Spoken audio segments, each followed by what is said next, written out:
Hello, everybody. Good morning. I'm Igor Janka. I'm from Poland, and thank you so much for inviting me here. As a Pole, I must say it's a great privilege and honor to be in Kiev in those days. We are to discuss how the war against Ukraine have influenced the process of accession. And we have an excellent panel, guests from different countries having different perspective. Irena Solonenko, senior fellow at Center for Liberal Modernity in Germany, but you're Ukrainian.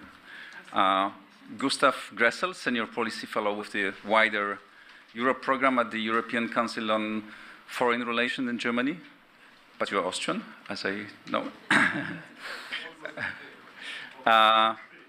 And Stanisław Serieru is, as I heard, in Paris, a senior analyst at European Union Institute for Security Studies, but you are Moldovan, as I guess.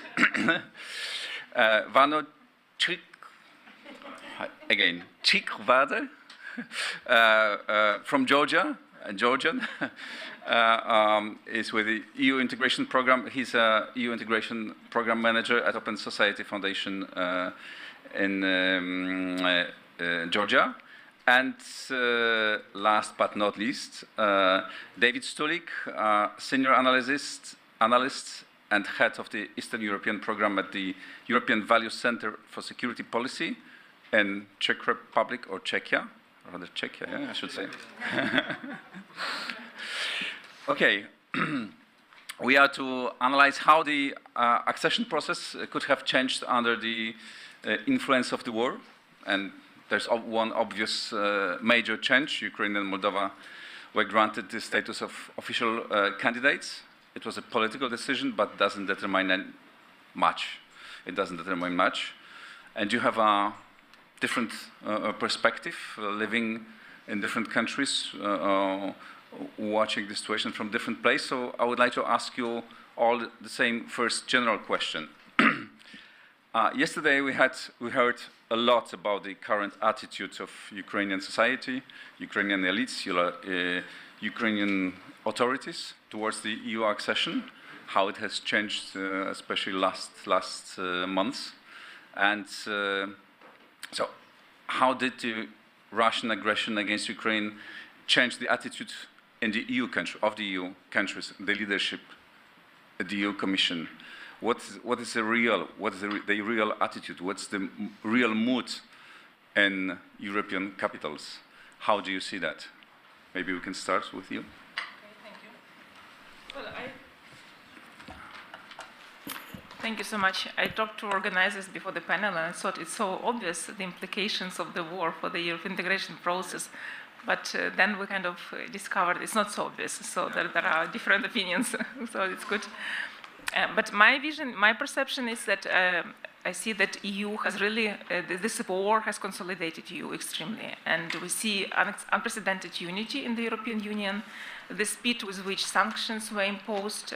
Of course, we want more and quicker, but still, I mean, already 6 packages, yeah, so it was, I think it's unprecedented.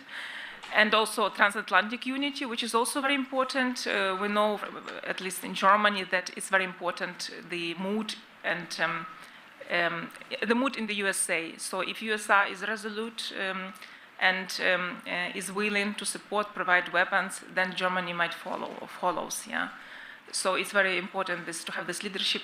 So I see this consolidation of the EU on the one hand, and also EU, I think, discovered that it can be more effective, it can be quicker.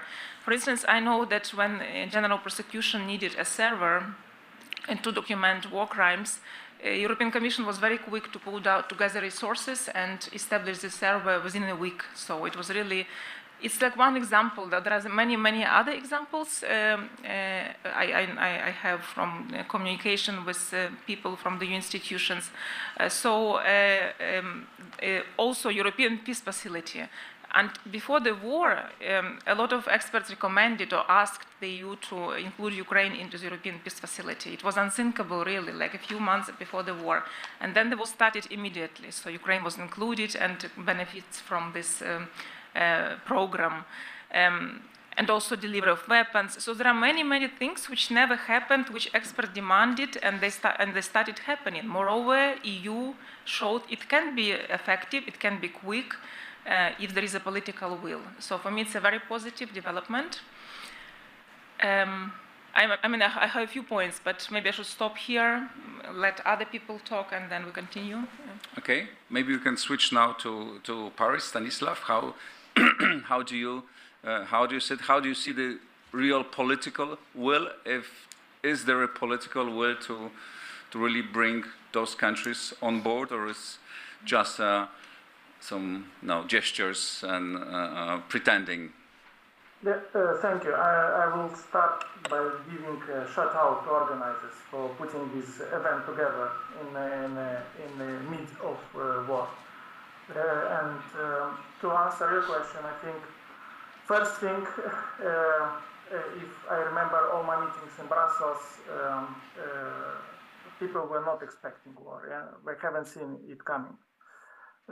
Discussions October, November, December, and I think it put EU initially in a position of vulnerability, and ultimately it increased the cost of action for European Union, but also for Eastern neighbors when the war started. The cost of action to mitigate the effects. Second, obviously, the feeling when the war started was of a shock. And it somehow prompted you to act. I think it was kind of, you are hit by the car and you don't feel it and you act on the adrenaline. So the same happened to you. There was a big hit, and then you, to a big surprise to Russia, managed to act swiftly. And to use in an innovative way the tools which were there but were not used in the, let's say, proper way. I think Irina mentioned European Peace Facility, but just to provide you a background, the discussion in December, November about European Peace Facility for Ukraine was a negotiation between 35 and 33 million euro. Yeah? EU Commission proposed 35 and member states were cutting out to 2 million. And we ended up, in 9 months using 3.1 billion. Yeah, and this is what I had in mind when I said that it increased the cost. If we would spread this cost through the last 8 years, probably the cost now would be not such a high cost. And I think third thing, just to conclude here, is obviously removed the taboo of discussing enlargement to the east. Yeah. Before the war, there was no such discussion. It was a sort of a pipe dream. Even associated countries were a bit timid about whether to submit application or not, when is the best time. So I think it changed the mood on both sides. Yeah, it compelled association countries to move faster, and it as well compelled to EU to think about enlargement not only as a technical process which prepares these countries, but also as a security tool, which provides insurance, a sustainable insurance for mid to long-term security of European Union. And I think it's a really important change. And yeah, I would like to think that it's not just for the 9 months of a war or the duration of war, but it will last. Thank you so much. Let's hope so. Vano, what's your perspective from Tbilisi? Yeah, thank you so much. And first, I just want also to express my genuine appreciation for Leo and your team and New Europe Center for putting this together. This is not an easy task, especially in these days. It's very much appreciated. I think that there are at least 3 issues which needs to be stressed here. First, it actually proved that Article 49 is alive, and it's not just somewhere in the paper, and it can be used, and that was largely because of Ukraine, and that was largely because of the war which is going on. Secondly, I think that this brought, and Ukraine actually has brought moral in the politics, in international relations, and it's proving so in every day. And thirdly, I think that it's now the moment of truth. The moment of truth for these countries, for Ukraine, for Georgia, for Moldova, and also for the European Union. Because I remember that years and years ago when when there was Eastern Partnership summits, one of the key expectation was that whether there will be the European perspective written in the summit declaration. And when it was issued and there was no this kind of two words there, it was big disappointment for us. So I think it's very much ball in the EU court now, and we will see how genuine the EU is when it comes to the enlargement of the eastern flank. Thank you. Thank you so much. Gustav? Thanks a lot. Thanks for having us, to provide us the opportunity to come here. It was a really insightful conference. On enlargement and the EU's role during the war, well, yes, on February, basically all taboos and preconceptions fell down. So this policy of self-restraint, the illusion that if we do not enlarge to the east, the bear will not come, all that fell down. That doesn't mean that at the time the European governments had a clear vision for enlargement or for whatever. Most of the governments thought that the war will be over in some days or weeks. This basically came bottom up. You had a very high level of solidarity of European societies for Ukraine. Even if you go to far distant places that have no societal, I mean, not Poland, but for example, France, or on the countryside, you see Ukrainian flags hanging in the windows, etc. And the second thing is the war, especially when we were 1 month, 2 months into the war, it clearly showed that all the narratives about the failed Ukrainian states are bullshit.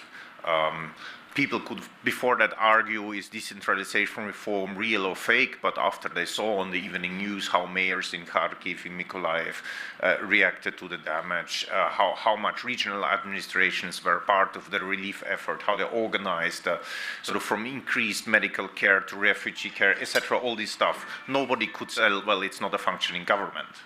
It is. And that changed a lot of attitudes in Europe towards Ukraine, and that basically is the underlying policy that is still evolving on how to enlarge and where to go. Now, of course, the most immediate task the EU has is sort of to be part of the assistance for Ukraine to go through the war. So yesterday we talked about the macro-financial assistance, the 18 billion euros. It is, of course, a huge sum, but if you consider that the war effort costs Ukraine between 30 and 40 million euros a day, that's just salary for soldiers, increased healthcare costs for unemployment, for refugees, the daily relief workers, etc. You have enormous on-top costs for a state during that war. At the same time, you have economic retraction, you have uncertainty about any kind of economic activity when there are power outages and you don't know about electricity, etc. So if you multiply 40 million by 365, you end up with short of 15 billion euros Ukraine will, just to sustain the war, have to spend next year. So the Commission basically guaranteed that Ukraine will be financed for the war to continue in the next year, which is a good thing, but we should keep in mind where the money spends. The second thing is, of course, defensive aid. It's of course more prominent that member states do that, the US does that, but you also have a European dimension on that. The European Peace Facility was already mentioned, but also the Commission is now very much looking in how to spend money that is there for common acquisition projects to increase ammunition production.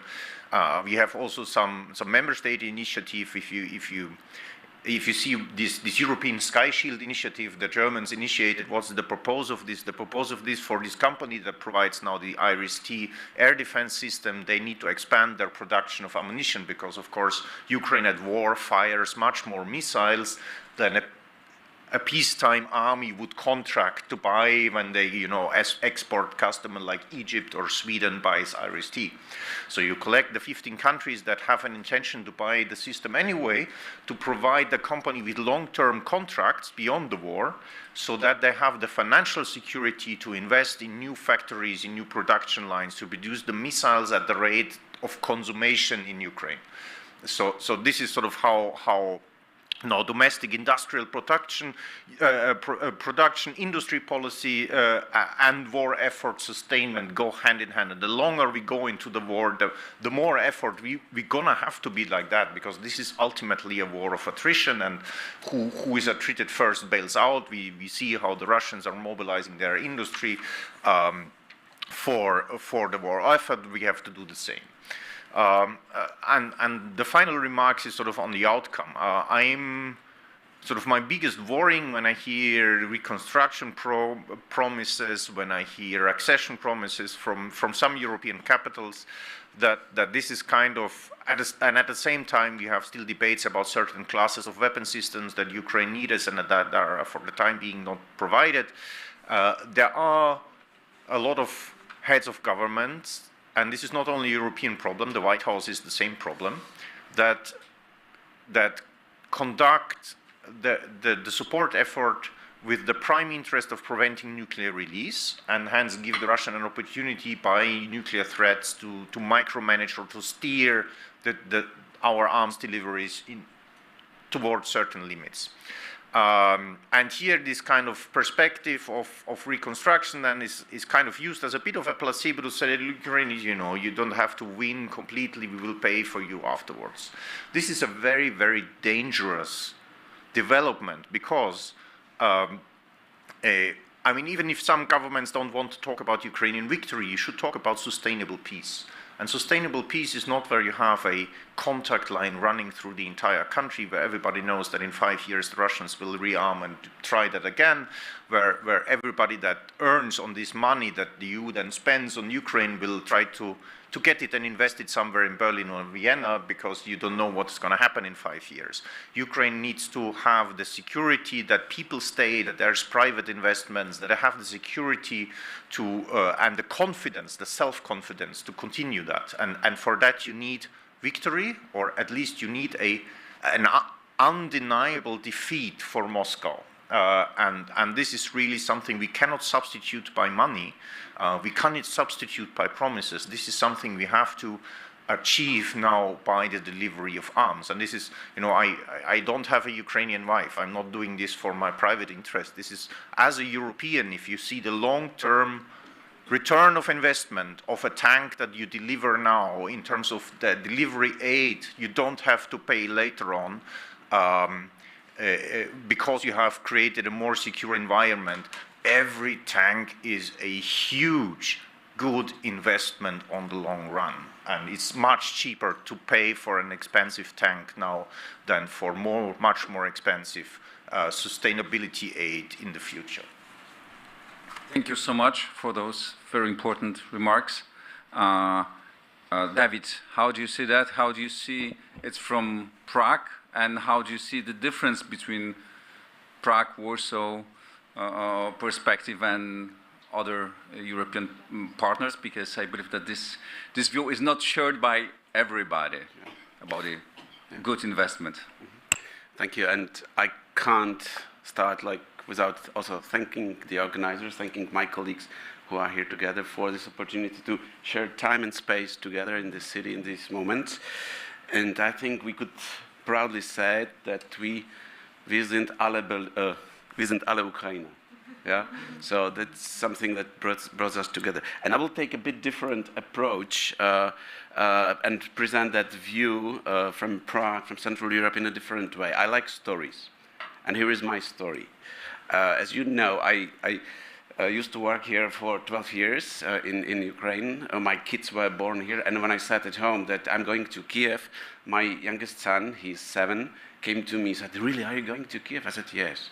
Because he watches the TV all the time. I mean, the kids are very much into these things. And he said, "Will you meet Zelensky?"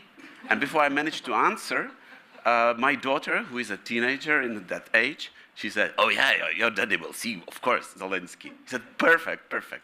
And like a day before, he came back to me and passed me this drawing, and he asked me to pass it to Zelensky. And I'm now trying the logistical thing to pass it to Zelensky, but I'm showing it. This is how the Czech kids see the situation. They perfectly know what is good, what is bad. We are trying to talk to them. There are special, let's say, the discussion groups in the schools, because it's very important to discuss these things with children. And then I realized that this is like a third formative moment for the Czech society after the Second World War. The first one was 1968, Soviet invasion. Second was 1989, the Velvet Revolution.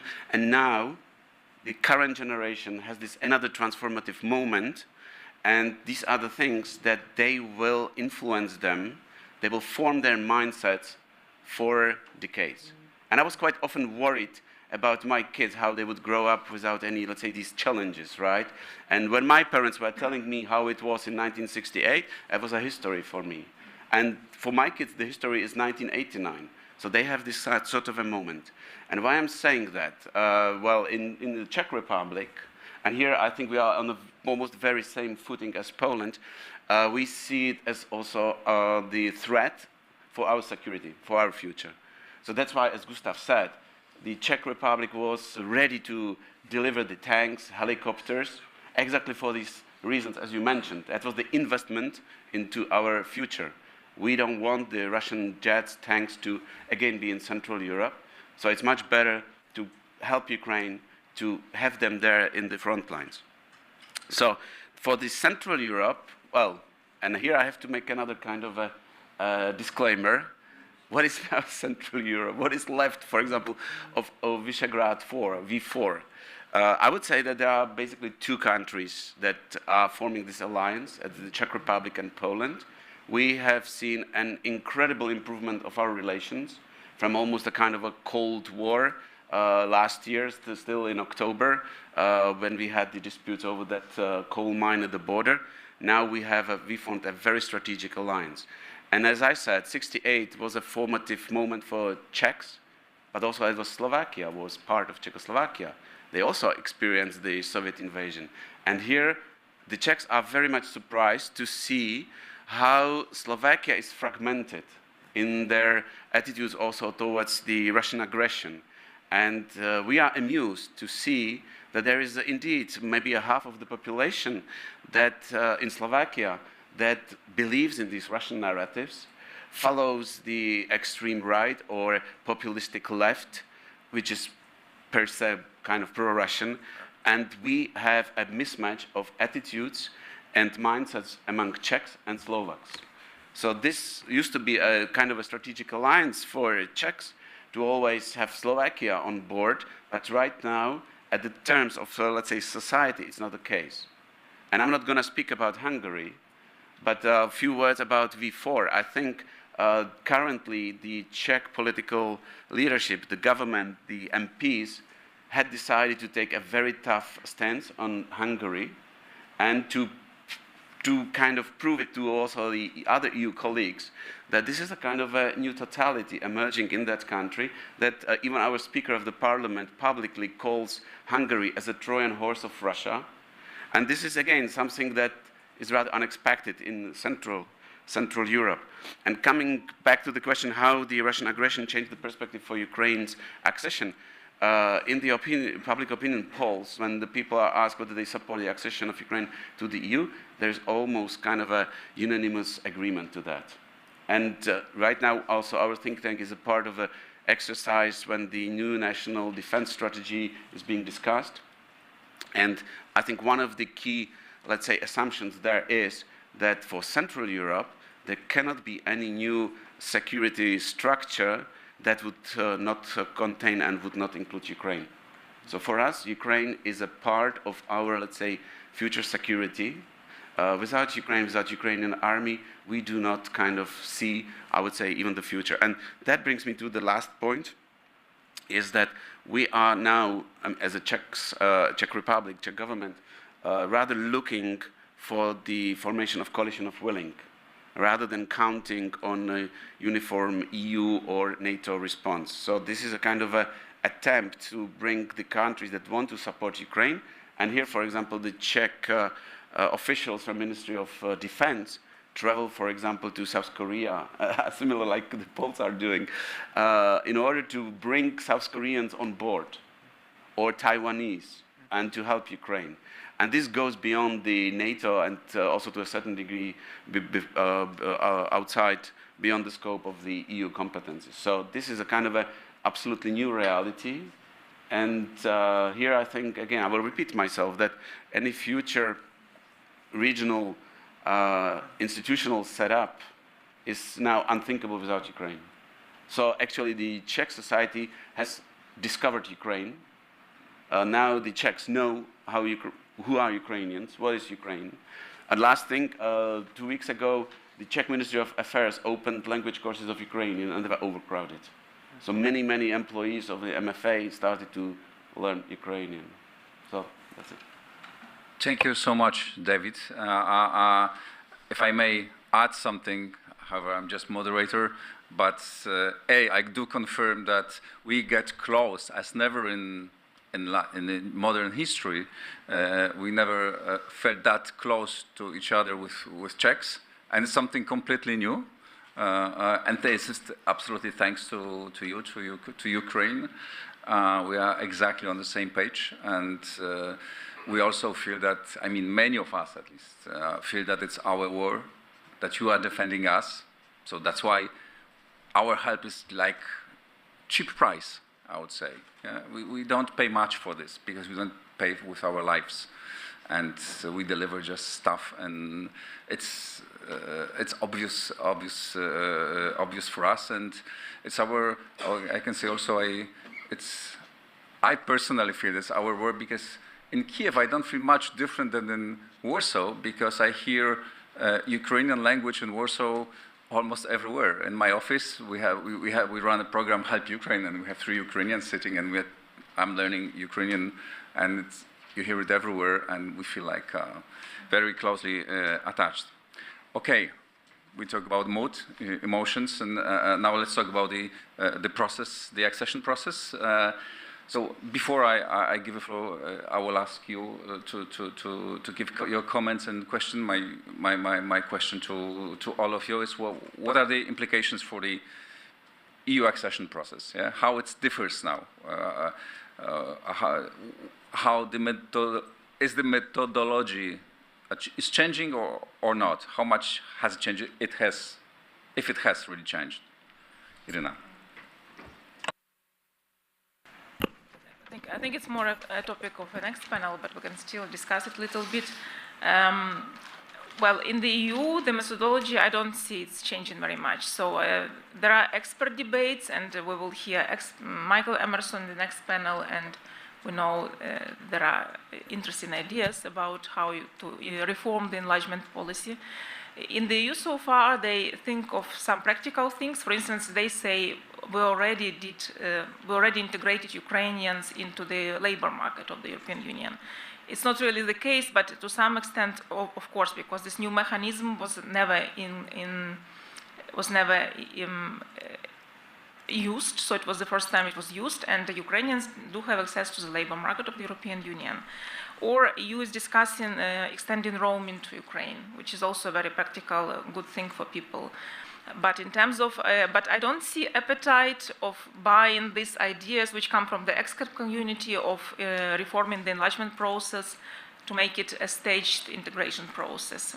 So closing chapters and then integrating. But I see an opportunity, because we have association agreement, and I mentioned it yesterday, which already presupposes integration into the single market. I think we have an opportunity to have 2 parallel processes. Apart from doing negotiations, accession negotiations, we should really integrate into the EU's common market. The association agreement allows only several sectors. In several sectors, we should extend the number of sectors. I don't know whether it can be done within association agreement mechanism or additionally some decisions should be made, but this really something we should push for, Because for me, at the end of the day, it's important for Ukraine to be really a part of the single market, and then maybe joining, having decision-making power in the European Union. Also, I think it's important that also in this process, Ukraine can take part in different settings, configurations of the Council of the European Union in sectors to understand the discourse, the agenda, to be already a part of it. So I think it's very important. I don't see appetite in Brussels, as I said, especially not in Berlin. In Berlin, basically, I see they really took the decision to give Ukraine a candidate status, which was really very much under pressure. I know that on the day when it happened, people in the foreign ministry of Germany didn't know that Scholz would say so, yeah, that he would agree to do so. So apparently something happened in the train on the way to Kiev,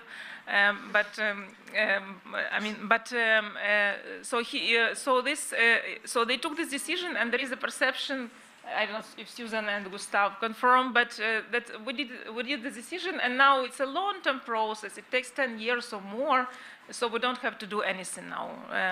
So I think we, as experts, as civil society, should push for a different approach, and I think if we push, it will happen. Yeah. Thank you, Stanislav. Thank you. I think. First implication for accession process was that at least initial stages were pretty quick, yeah, from the decision to review the applications, a questionnaire, filling the questionnaires, an opinion. Everything has been done in a precedently quick manner. I think maybe in the case of Finland and Sweden, 91, 92, things moved fast. So in this case, war made things to progress faster. It also mobilized associated countries to reply quickly to the questionnaire. I would highlight as well, in some cases, amazing cooperation between governments and civil society. And I think all three as well demonstrated to a certain degree the administrative capacity to act. I think the big question whether this amazing rhythm of progress will be preserved at the next stages. Yeah, I think Irina already alluded to this. What I think we expect, at least from associated countries, to use this momentum and to push further. Maybe even to have opinion on the progress of implementation of conditionalities announced in June, not next autumn, but maybe somewhere in spring. This probably will be the next battle. Obviously, I think this accession, and this is my second point, is unprecedented in terms of that at least Ukraine, but also to extent Moldova, have to do three things. In case of Ukraine, it's obvious to defend itself. Second, to keep the functionality of a state and to provide with the basic services, especially during winter, and to conduct reforms. Yeah. And again, I don't think I remember a case of candidate country who has to face such a monumental three-dimensional tasks. I think Western Balkan countries engaged in an accession after the wars in former Yugoslavia have ended. And we really don't know how it's going to work in case of Ukraine and Moldova. What I think I know is that it requires a different type of involvement on EU side and EU member states. Yeah, the type of assistance and support provided in peacetime to Western Balkans will not be enough. I think this leads me to a third element, is that this accession will go hand in hand with a much closer cooperation in the security field. Basically, I think accession process for all three will have to imply as well their integration into the security initiative developed inside the European Union. I think in addition to the fact that the EU has to assist these countries and probably to provide more assistance in terms of human resources, because there will be overstretch of administrative capacity, as well to help these countries to build capacities to be able to defend the reforms they're implementing, to be able to defend the development which will be pursued before and after the war. I think it's a monumental task to think how to bring these countries and make them de facto part of any security initiative before they are members of the European Union. And the last element, accession process, is already going hand in hand with de facto integration of these countries. Yeah. Again, the synchronization with the electricity system of European Union has been done in several weeks, when the plan was to do it 1 year time after we are testing how the systems work jointly. Many initiatives in terms of transport of goods, yeah, make Moldova and Ukraine as well de facto of member of the European Union in many. And we have to expand. These efforts to integrate them in the single market, in all the possible sectors of the European market. The closer we will make these countries to EU in terms of integration, the more seamless will be the accession process. Yeah, and in terms of negotiations, but also closing the chapters.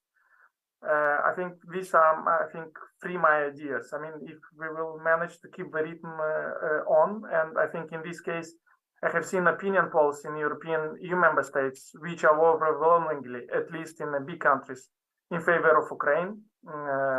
And this probably will have an impact as well, or has to have impact on the political elites. As well, how to think, combine accession process with sustainable security assistance for decades to come, not for years to come. And then I think the third element, accession, which goes with faster de facto integration of these countries in the internal market. I'll stop here. Thank you so much, Stanislav. Vano? Yeah, I will start from just recalling that it was something like 7 years ago that Leo and myself were writing a paper about submission of application of Georgia, Moldova and Ukraine, and I remember that time we were considered to be kind of a bit insane, you know. That was something unimaginable, and I also recall that at the interview, one of the diplomats in Georgia actually said that you are doing it when you know what should be the answer from the EU side. So I think that one thing that caused this process, was caused by this process, is actually that EU is thinking now, or started to think what should be the answer and how far it should go. I think that second thing that was brought by this process is that EU has to think now again what it can do with the Western Balkans, because it was not so well articulated about Western Balkans' future. You know, just saying that they belong to the European Union and they will join in the long run. I think that the third issue is that EU has to decide what should be the weight of the political decision in this process. That would be just, you know, technocratic exercise. That would be also very much dependent on the political decision, and had to see what would be the balance between the technocratic implementation of those conditions and political one. I think that it was also clear for us that there is no, as it was mentioned several times yesterday, there is no shortcuts when it comes to the EU integration. But we also saw from those conditions, 7, 9, and 12 in our case, that it's very broad, you know, and it leaves a huge room of interpretation, and it's interpreted by political forces for their own sake. And when it comes to Georgia, I just would continue the line that Stas took here. I think that there needs to be done three things at least. One is, of course, implementing these 12 conditions, which was tabled by the European Council in June. Secondly, I think that Georgia needs utmostly to regain the trust among the European partners and Western partners, because this trust is, I would say, pretty much lost. And thirdly, to repair the ties, again, at the political level with Ukraine, because this is something that would help a lot to the process. Tough. Well, I'm not a real expert on the whole accession technicalities, so I'm the military guy. You can better ask me about tanks, but one short observation about sort of, I'm actually air defense officer. If you have a Mistral missile, I can help you in the afternoon. But the thing, some short observation on the hesitation. So yeah, Germany is, and the Chancellery was particularly hesitant up until I think it made a huge, because Scholz announced that in the afternoon. I think going through Irpin and Bucha was a personal formative experience. It's something when you see it, and it's something when you are there and or watching on the news. These are two different things. But generally, I think that sort of, especially the Ukrainian case, will be unprecedented in any case, and the typical hesitation you see from the larger, wealthier countries towards enlargement towards poorer countries will not apply in this case, because the things are so fundamentally different because of the war. So usually the hesitation goes, you want to have the obstacles for the access to the common market to be valid as long as they can be. If you remember 2004 enlargement, labor market in many EU countries remained closed for 7 other years. So they were actually already EU members, and Poles and Slovaks were EU citizens, but they still had no sort of freedom to work in Vienna. Also, that was just 60 kilometers across the border. So, but these obstacles are basically already obsolete, because you have 5 million Ukrainians in the EU. Free movement is already there, and because the war, it has to be there. So one of the typical obstacles of hesitation, the wall is already broken down. You have, no chance or complete stupidity to re-erect it. The same is like limiting, sort of, to have these quotas on goods to gradually open the common market. Well, the thing is now, everybody wants to lower the costs for reconstruction, and the cheapest lowering cost for reconstruction is to allow goods to be exported to the EU, because then sort of you can manufacture them as a normal enterprise, and you don't have to be subsidized. So again, the wall is already broken down, and we have customs are already down for import. It is a temporary measure, but it would make no sense to reintroduce customs. Absolutely not. We just hurt ourselves and increase the costs for what we're going to do anyway. So much of these classic, defensive lines of hesitations that had to be walked down with all the other previous accession progress, they're already down. So this accession will, for the pure matter of how things develop, be totally different. And it's sort of, it's gonna, if it's dragging, then it's more dragging on regulative issues, on administrative issues, etc. But the classic kind of, we keep the labor market, keep the goods market, etc. closed. This is bygone. It's David?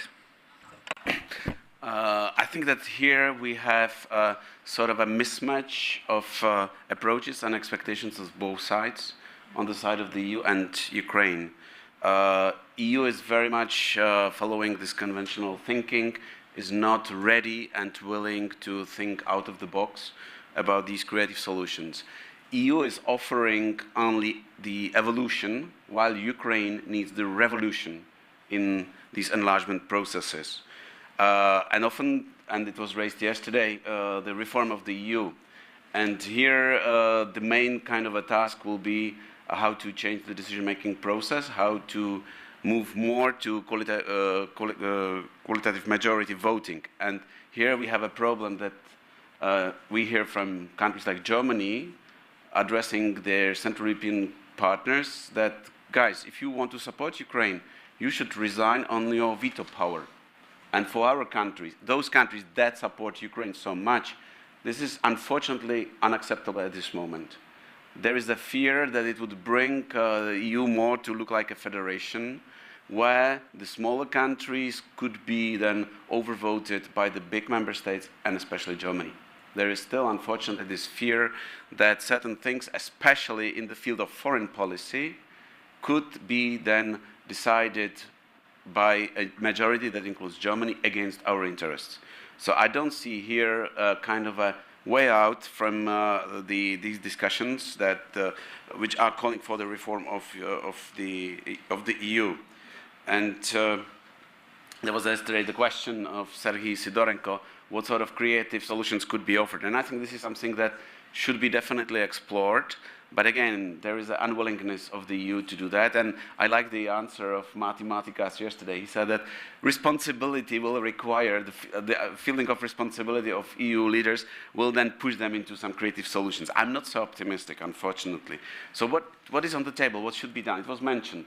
2 magic words, or 3 magic words: single market, and the second, interconnectivity of Ukraine to energy, let's say, markets, networks, transport networks. And here again, we come back to the point that we need a little bit more of regional cooperation, for example, in the kind of a revived 3Cs initiative format. Because, as I said, this kind of conventional thinking often leads to these discussions that we have had back in, let's say, beginning of this millennium, deepening versus enlargement. And I don't think the question stands like that. And the last thing, whatever happens, the Ukraine's efforts should be based on the principle of merit-based approach. Because these reforms, all these kind of efforts are not made to please the EU, but are made to make the lives of Ukrainians and Ukrainian citizens better.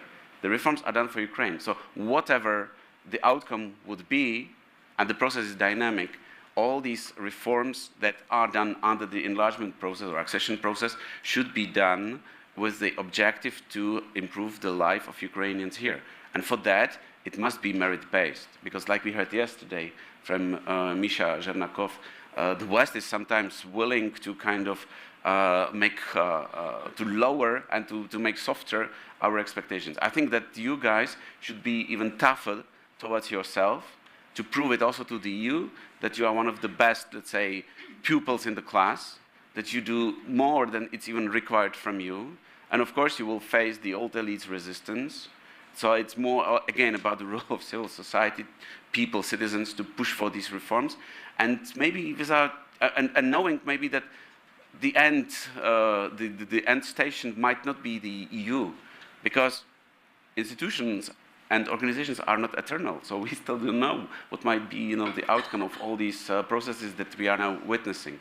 So my kind of a message is just that stay firm on this reform path and do it as best as you can, without counting on a kind of a reward from the EU, because as I said, the EU is not at this moment ready to offer you more. Thank you. I can just say that it really was fascinating that the process, that the real integration is going on. And we, in Warsaw, you can say like nowhere in the world. I mean, you see Ukrainian citizens living in Warsaw, working in Warsaw, paying the insurance, paying the taxes, traveling back and forth. And it's like, it is like already happened. Yeah? And okay, Leo.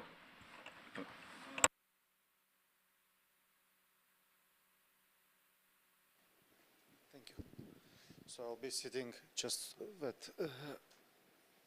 Thank you very much for this discussion. I think this panel is a very good prelude to the next panel, since we already touched upon certain topics to be discussed during the next panel, but I think this is a very good transition to the next panel.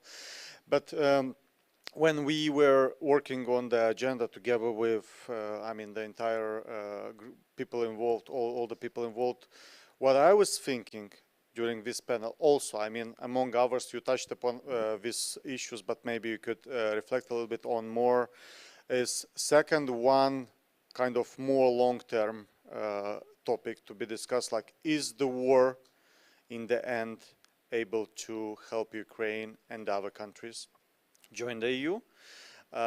Since we've been in the spring to some EU countries, of course, since then, some of the things changed, some of the thinking changed, but we talked to MPs, including in Germany. when they said, you know, we have Cyprus, they went through the war, we did a big mistake accepting Cyprus as being a member, so I think for Ukraine, this has implications because now we draw our lessons from the Cyprus case. So like alluding to the fact that, you know, well, that was also implying from the my interlocutor that Ukraine is not going to get back all the territories, yeah? Because if you say this, you mean that you'll have a part of the territory occupied, which I think is a wrong setting for the discussion. But still, I mean, this is a fact, and I still think there are many politicians in Europe who think in the same way. So that was one question. And the second question is like, I was thinking about this subject as topic as how the war could impact the reforms, because for me I see a very big opportunity, I mean, in this respect. So if about the first question I'm more like pessimist, that here I'm more optimist, because I think you've got, and this is precisely what David you mentioned, you know, last intervention is like you can do a lot of things during the war, because you have this pressure, you have this mobilization, and you want to get results because you want to move forward. It's like a lifeline for your country, for what you do, I mean. So this is like precisely the angle, I mean, maybe we could also think about when we think about the impact of the war on the accession. Shall I pass the... Yes, I think we will gather a few questions, and because we have 15 minutes left, I believe, so that will be, we'll gather all the questions and then sum up. Right. My name is Sini Kukkasaari from Finland. I would like to offer one reflection and then two questions. But very first, I would like to start by thanking the panelists. It's been a very fascinating debate, really interesting to hear different perspectives. But first, I would like to start with the reflection that I think that Russia, with this horrendous war, Russia really wanted to turn back time and really wanted to kind of stop the developments, the long-term trends that had already started, and wanted to reverse the way history was running. And I think just the opposite has happened, and it has really just accelerated those longer-term trends. For example, the EU integration of Ukraine, Moldova, and Georgia. But I mean, it has also impacted many other things as well. And we heard, for example, how Visegrad is somehow now falling apart in a way as a kind of result of many of the developments. And also coming from Northern Europe, I mean, there I think it really consolidated and really made us realize that we cannot stand on the sidelines of European security, but we have to actively participate that European security is national, also our national security, and we have to be involved, and we need to stand together. But then perhaps another kind of change dynamic might be the UK-EU relationship. That wasn't really mentioned that much in here, but perhaps another thing is that in which topics do you see that the war has acted as a catalyst, and where has it been a disruptor that has dramatically changed the kind of direction of developments? And then the second question would be more related to the kind of the accession processes. Are there any lessons that we can draw from earlier rounds of EU enlargement? Are there any tough lessons that we should learn from them? Are there things that we should do differently? Or perhaps there are some issues that can act as an inspiration for this round? Thank you. Thank you so much. Very important questions.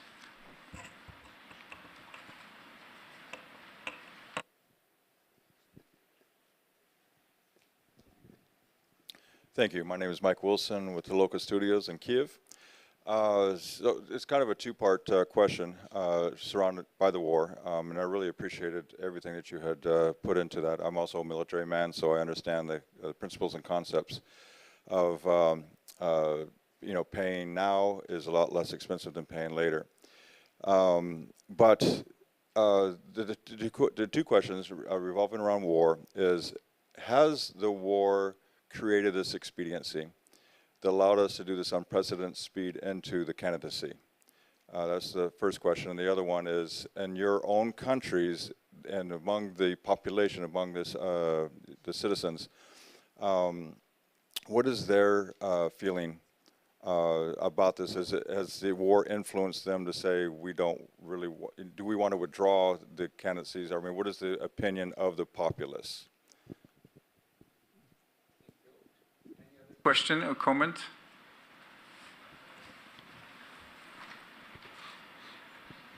Thank you. My question will be about what is your perception or your expectation, or maybe also your fears about, you know, this not only positive changes because of the war in Europe. We have this energy prices going up and up, which influence very directly a lot of people also in the countries like Poland or Czechia, where we are supporting, you know, the Ukraine in their fight, but, you know, we are struggling also as a society with the inflation, with the energy prices and so on.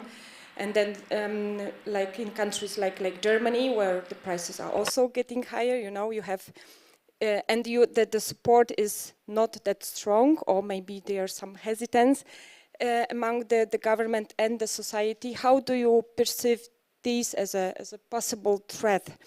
And David, you also said that you don't want to speak too much about Budapest, but I think, I mean, this is my question to you.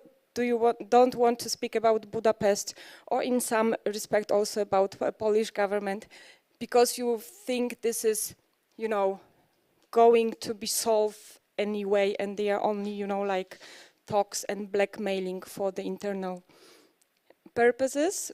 Or do you see that it could be as a threat for the process, for supporting? Because, I mean, if we don't reform the voting system in EU, we still have this veto system, which is Orban using very, very clever for him till now. Thank you. Thank you. Any other question? If not, yeah, we have 10 minutes left, so... one more, okay. Sorry, I'm a military guy as well, military policy. So I have a question and a remark. I was wondering if finally, as we are leaning to NATO standards for the Ukrainian army, I'm wondering if finally the Ukrainian army is giving us lessons for the conflict to come. In a way, I think CSDP is an example here, and the Ukrainian army are sort of a nutshell of a modelization of what should be the next military agenda. Drones, indirect fire, return of nuclear awareness, implementation and the importance of the resilience as a factor of victory. So I was wondering, an economy of war, preparing our economies to enter this economy of war, to have a sort of capacity show of force, and to be prepared for that. So I was wondering if you could tell us, Gustav and others of the panel, if we should shift the question the other way around. What is Ukraine giving us a lesson of our army should we act for the generations to come? Excellent question. I think it's an excellent topic for next 3 days conference. But, you know, do imaginable and try to answer it now. Okay, pick up any question you wish and sum up. If I may add, just one question. What's the balance, do you think now, between the technicalities and politics? Because once I heard, and something what I really believe, if you win the war, you will be there, no matter what's happened. It's as simple as that, yeah? Of course, doesn't mean that you don't have to fulfill this all conditions, but I think this is crucial. Okay. I would talk about opportunities and risks. I see some opportunities. For instance, if we talk about reconstruction, I would call it modernization. We have to make sure that we really integrate into the EU and modernize, reconstruct things in line with EU requirements. For instance, until now, Ukraine has been one of the most energy inefficient countries when it comes to housing, for instance. So when we build houses, we should make them energy efficient. Also, I see a chance in terms of de-oligarchization. We know that Ukraine has been this kind of oligarchic economy, and oligarchs got their assets from privatization of old Soviet industries. And we see, for instance, Azovstal is completely destroyed. And of course, the people lost jobs and everything. So we have to really think about the social dimension. But in general, I think it's also an opportunity to renew Ukrainian economy and to do it differently. So I would see it, I would not call it reconstruction, I would call it modernization and really think about this process in these terms. Second, Ukraine almost completed decentralization reform before the war started, full-scale invasion, I mean. And I think it's also an opportunity to build on this. We now see that most of the aid is delivered through central level. I think it's an opportunity, on the one hand, for us to strengthen capacity of local communities to reach out to the West, to partners in the West, to say what they need and help with deliveries. And it's also an opportunity for the EU, for different towns, cities in Germany and other countries also to build partnerships with Ukrainian cities. So I think this is something we should really work on. Also, especially in the process when we see that Zelensky kind of centralizing the power, it's justified to some extent because of the war. On the other hand, it might be risky.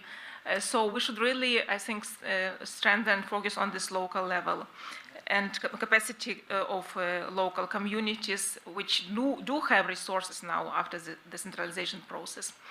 And regarding risks, as I mentioned already, we see that this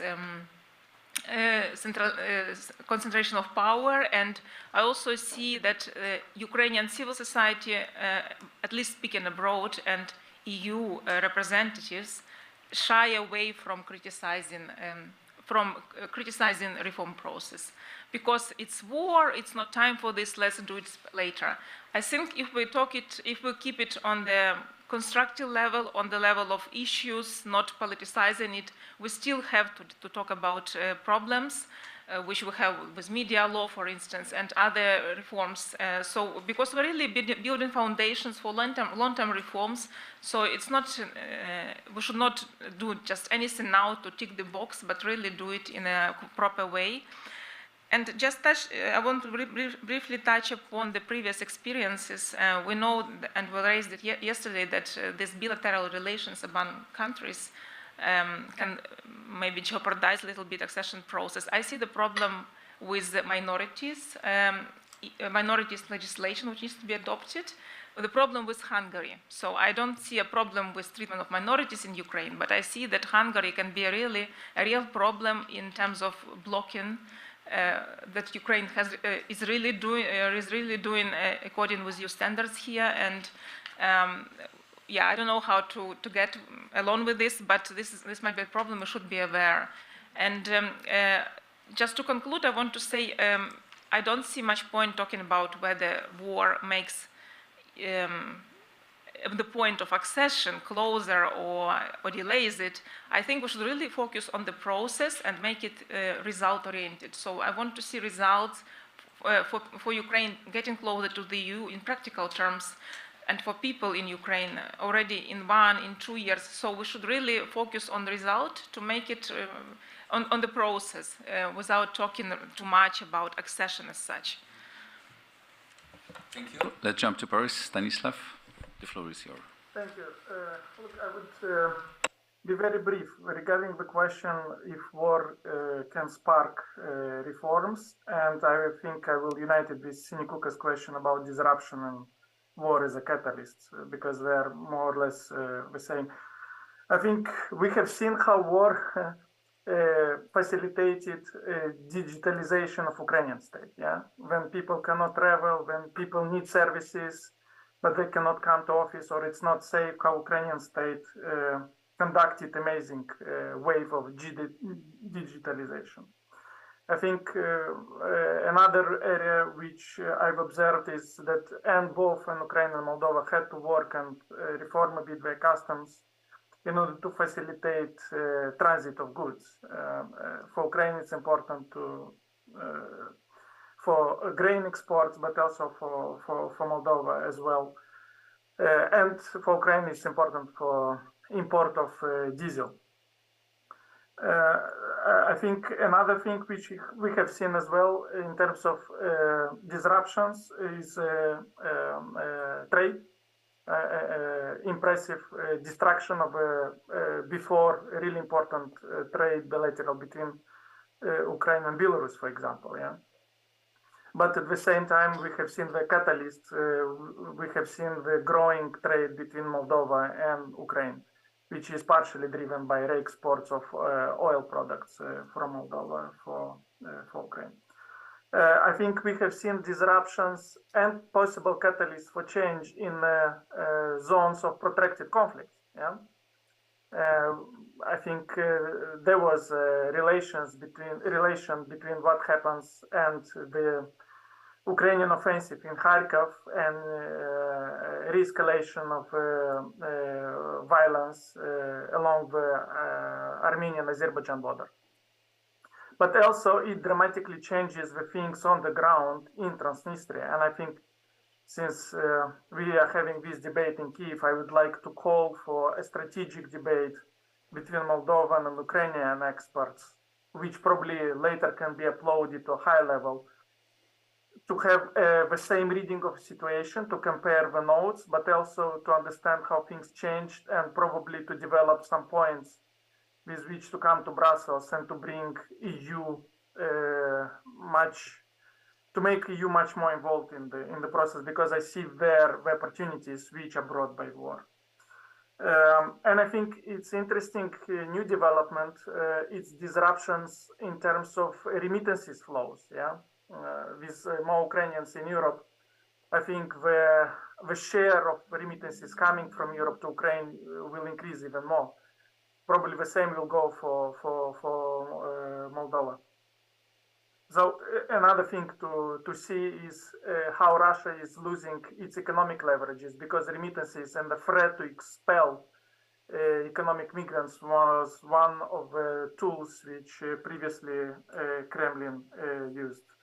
In terms of lessons learned, again, what Sinikuka mentioned, I wouldn't say from the previous enlargement waves, but from a very painful process of accession in Western Balkans. Probably this is the area where we have to sit and learn, and maybe to avoid the mistakes which were made there when we are thinking how to move in accession process with Ukraine, Georgia, and Moldova. And the last one on the military side, I think what is interesting for you, and I think it's a very strong argument, it's not only for Ukraine interest to have a closer relationship with you in security field, but also as strong as for you to develop one.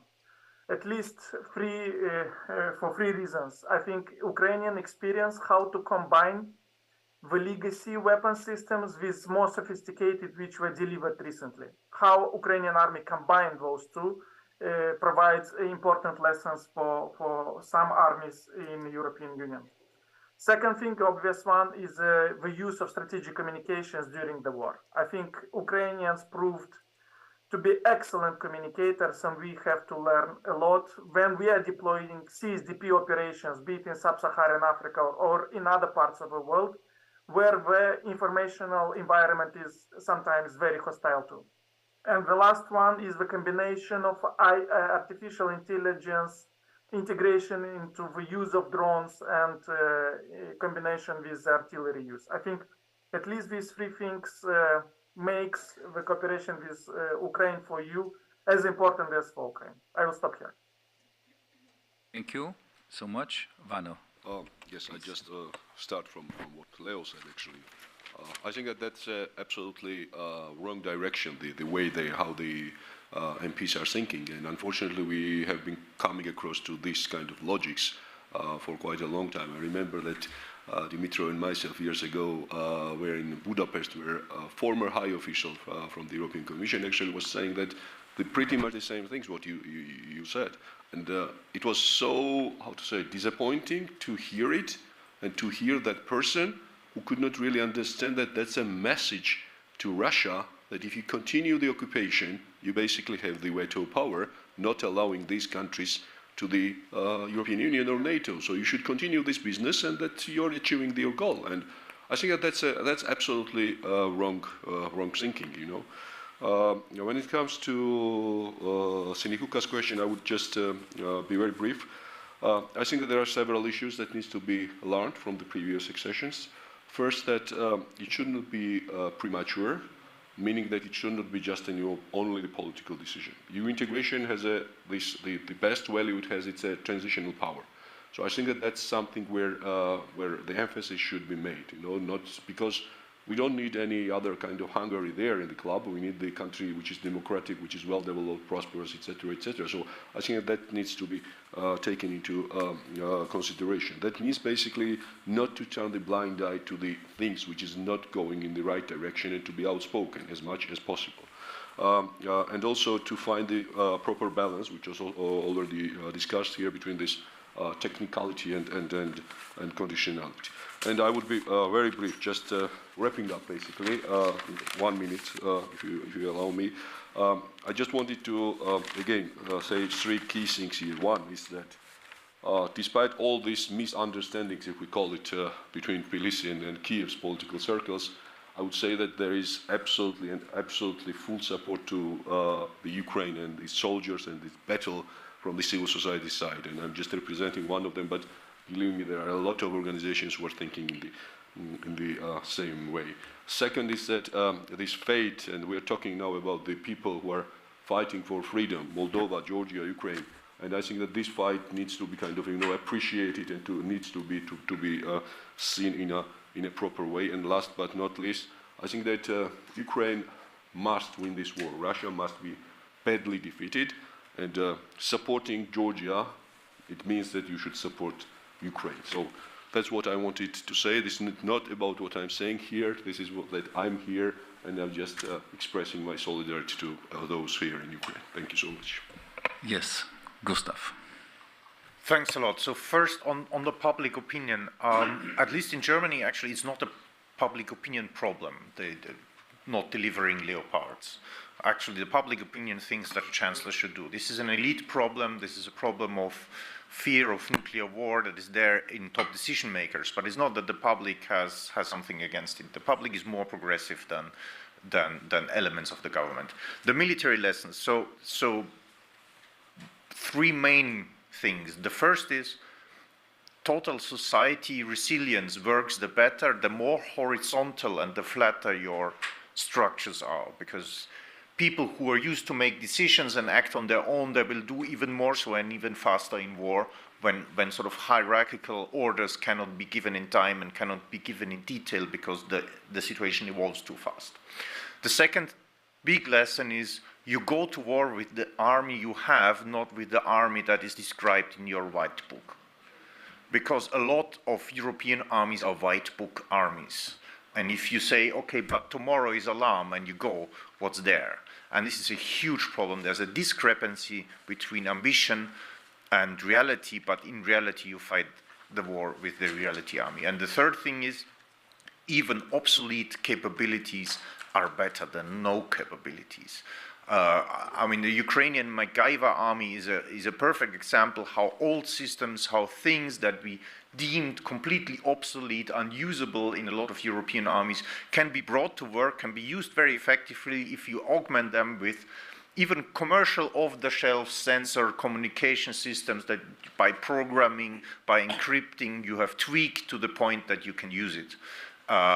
and you would have much less firepower and striking power and mobility if you would not have even a bad capability to do that you have improvised and modernized. And this is, we had during the last 30 years in Europe, we have developed this fetish for the newest technologies, as if a lot of the stuff we had before during the Cold War was completely unusable, and we see now that it was a huge mistake. I mean, just for an example, I talk with Ukrainian soldiers about what is the most important thing you get from us, what do you need more, and everybody said Gepard, with really a high, it was on the first list, but the problem is it's out of production since years, the successor is not even there. We have like 20 ruined Gepards we might modernize, but that's it. There are no anymore. We have scrapped, sold this capability as such because we deemed it is obsolete. Thank you, David. Yeah, 3 brief points. The public opinion in European populists, I mean, in some countries it's now absolutely a suicidal mission to be pro-Russian. So even those persons like our president turned to be very pro-Ukrainian, at least in words. We don't know what's behind these words, but the populists who are there have changed their tactics. They are now using more sophisticated narratives, and they are very much related to the issue of growing gas and electricity prices. And this is, I would say, the most dangerous and risky narrative that is exploited by Russians and those pro-Russian groups who are now working more undercover. Hungary, the official Czech policy now towards Hungary is that we avoid contacts with Hungarians at V4 format, but with the exception of prime ministers. Why? Because we want to kind of still make some, let's say, tools or passing messages, trying to convince them and to kind of change their behavior. And there was a meeting a week ago of prime ministers of V4, and one of the issues that they discussed was the Orban scarf. So Orban needs to hear these messages, and the best is if he hears them from his partners within the V4. But the other formats, like the parliament speakers formats or ministers of defense, these V4 meetings are now, I would say, kind of frozen. But Hungary is a part of the family, of the EU family. And what I hear from the colleagues who work on the Czech presidency is that Hungarians now use the veto power on almost every single, even formal issues. So they are so,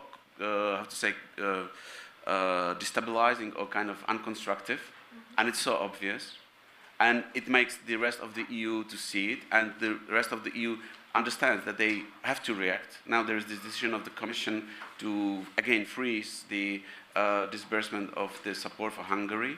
Hungary is facing huge economic problems, and basically I wouldn't be surprised if Orban, when he's pushed into the corner, starts to speak about, who exit or, leaving the EU, for example. I think it might happen. And again, it will be a consequence also of the situation in Ukraine. So the Russian aggression against Ukraine has a far-reaching, I would say, even global consequences. The last point on the war. The war is indeed a catalyst of long-awaited reforms. Just one concrete example. In 2009, the EU produced a plan for transforming the Ukraine coal industry in Donbass. It was prepared by Polish experts who had a similar experience from Silesia and German experts. Basically, the conclusion of that plan was that Ukraine has to start closing down these mines because they were generating huge losses, and it was a big burden for the state budget. But by then, the Prime Minister of Tymoshenko blocked that project. It has never been implemented. Her successor, Azarov, blocked the same. So that reform of coal industry didn't happen. Now it's happening in the most brutal way. Russians shelling, destroying the mines, these metallurgical companies like Azovstal and the others. But that's something that had to be done decades ago by Ukraine. So Ukraine is paying, unfortunately, tremendous price in human lives for these postponed reforms. But I think the war and the fact that every Ukrainian is somehow touched or influenced by the war is the best guarantee that Ukraine will not miss this chance again, because you pay the highest possible price for that. So I think that this understanding of the necessity of these reforms actually will be this kind of a social catalyst for these reforms, and the best guarantee that you won't return and that you wouldn't miss this chance. Thank you so much to all of you. It was very, very interesting. No doubt that the war has been accelerating a lot of processes. And this conference, as I understand, were organized in the past as Accession Exchange Forum. Now it's Accession. And I wish you not to organize too many accession forums, but a membership exchange forum. And how to make it faster, you will discuss next panel. Thank you.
Okay, dear colleagues, glad to start the last, but not least, of course, session of our first Accession Exchange Forum. The panel, which have been already anticipated by previous participants, so we have to deliver. And to manage, I'm really kind of cautious to manage expectations, but we'll try our best. We have a really extraordinary panel, the speakers. We have 3 online speakers and 3 offline here with us. It's going to be, I think, kind of really a debate, discussion, and brainstorming panel. So we kind of have only experts here, not officials. So we are kind of free to provide our expertise and challenge and provoke and brainstorm. So just to set the scene, several comments from mine. We have the topic of the panel called Stage Accession and Reform of the Enlargement Methodology, How to Accelerate EU Membership. I think we have kind of already 3 questions in one name, and I would really kind of think that we are starting from the last question, actually, how to accelerate the membership, right? So kind of we have the candidacy breakthrough this year, but there's a kind of anticipation that it might not be sustainable momentum. And basically the question is how to accelerate, how to make sustainable this momentum which we got this year. Because before, if people were asked last year, everyone would basically say that enlargement is stalled. So now we see that enlargement is moving this year, but the question is what next? And this is really the biggest question, and that leads us to other questions. So kind of, okay, of course, very much ball is on our side, and when we talk about candidate countries, we have to deliver our homework, but also there's a question about methodology of the enlargement of the part of the European Union, and have been already raised several times during this forum. And also, there's a kind of understanding that still we want to accelerate, but still it might take time, so the whole process of accession. So there's some ideas of phasing into stage integration and have been already mentioned several times here. And actually, by the way, also was mentioned, I just would like to remind you, first day discussion, it was mentioned that actually compared to, for instance, Western Balkans, our 3 countries here, Ukraine, Moldova, Georgia, have DCFTA, have a association agreement with DCFTA, which is already providing some integration to the single market framework. And we have been using it, and actually have been using it even now. And of course, we have been already heard these extraordinary actions which have been taken towards Ukraine in particular, when this year, when the European Union opened, basically opened labor market for Ukrainian refugees, also abolished tariffs totally, and made some other measures which are kind of extraordinary and might be temporary. And this is a kind of really big question whether they will be locked in and actually used as an integration mode, not as kind of crisis response. So this was already, in a way, mentioned during previous discussions, but now I think we will go deeper. And I will. It's my pleasure to first give the floor to Gerald Knaus, who, as I understand, has to leave us quite soon. So, Gerald, please, floor is yours. You are the first one in the panel.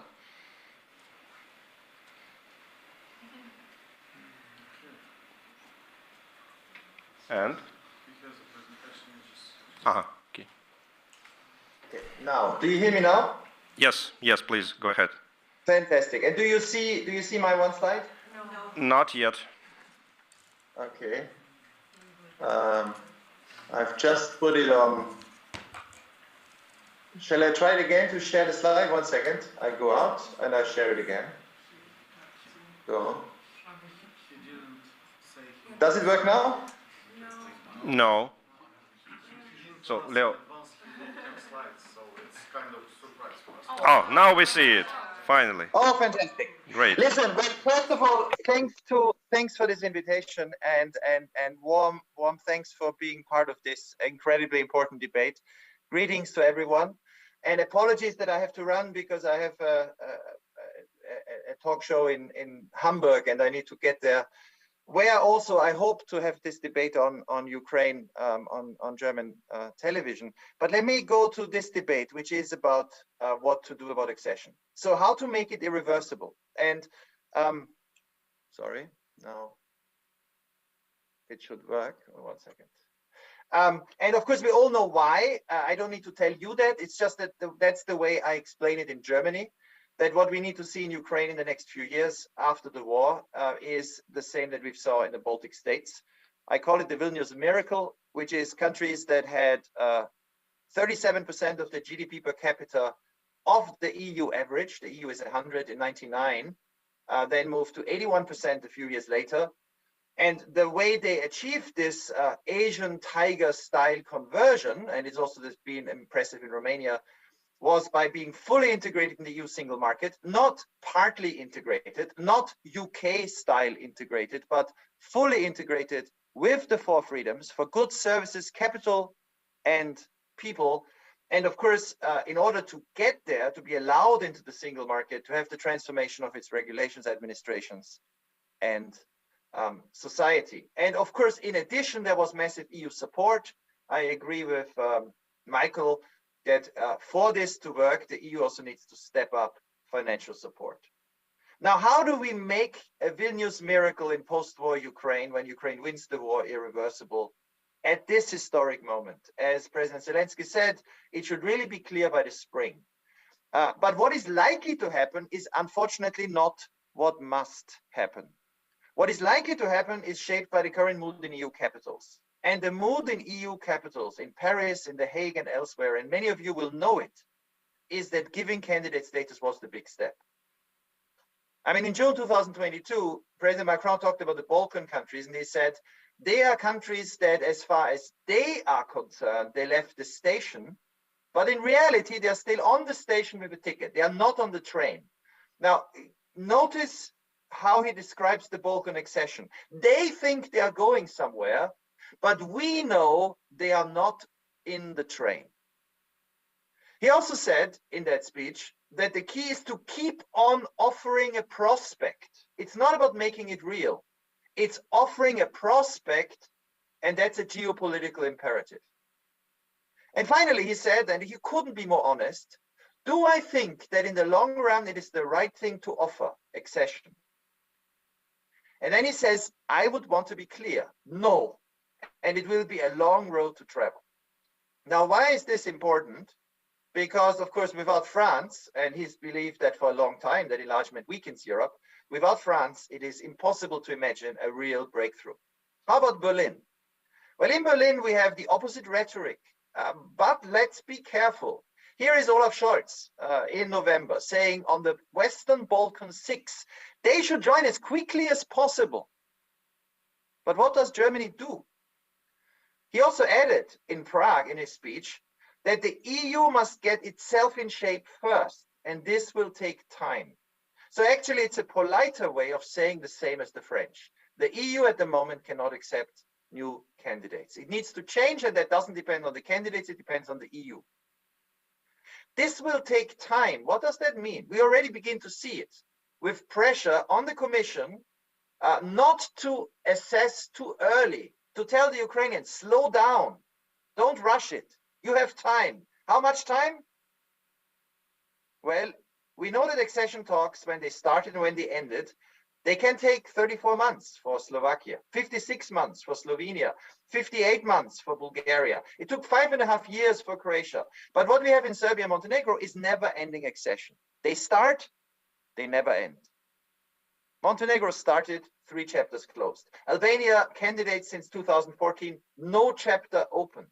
North Macedonia, candidate since 2005, no chapter opened. The mechanics don't work, and you know that. But the important thing is, in Brussels, this is not acknowledged. The Commission does its own assessments. And again, I agree with Michael. It's important to take the Commission assessment seriously. They already do that with grades, with 5 grades well advanced, good level, moderate, some level, early stage.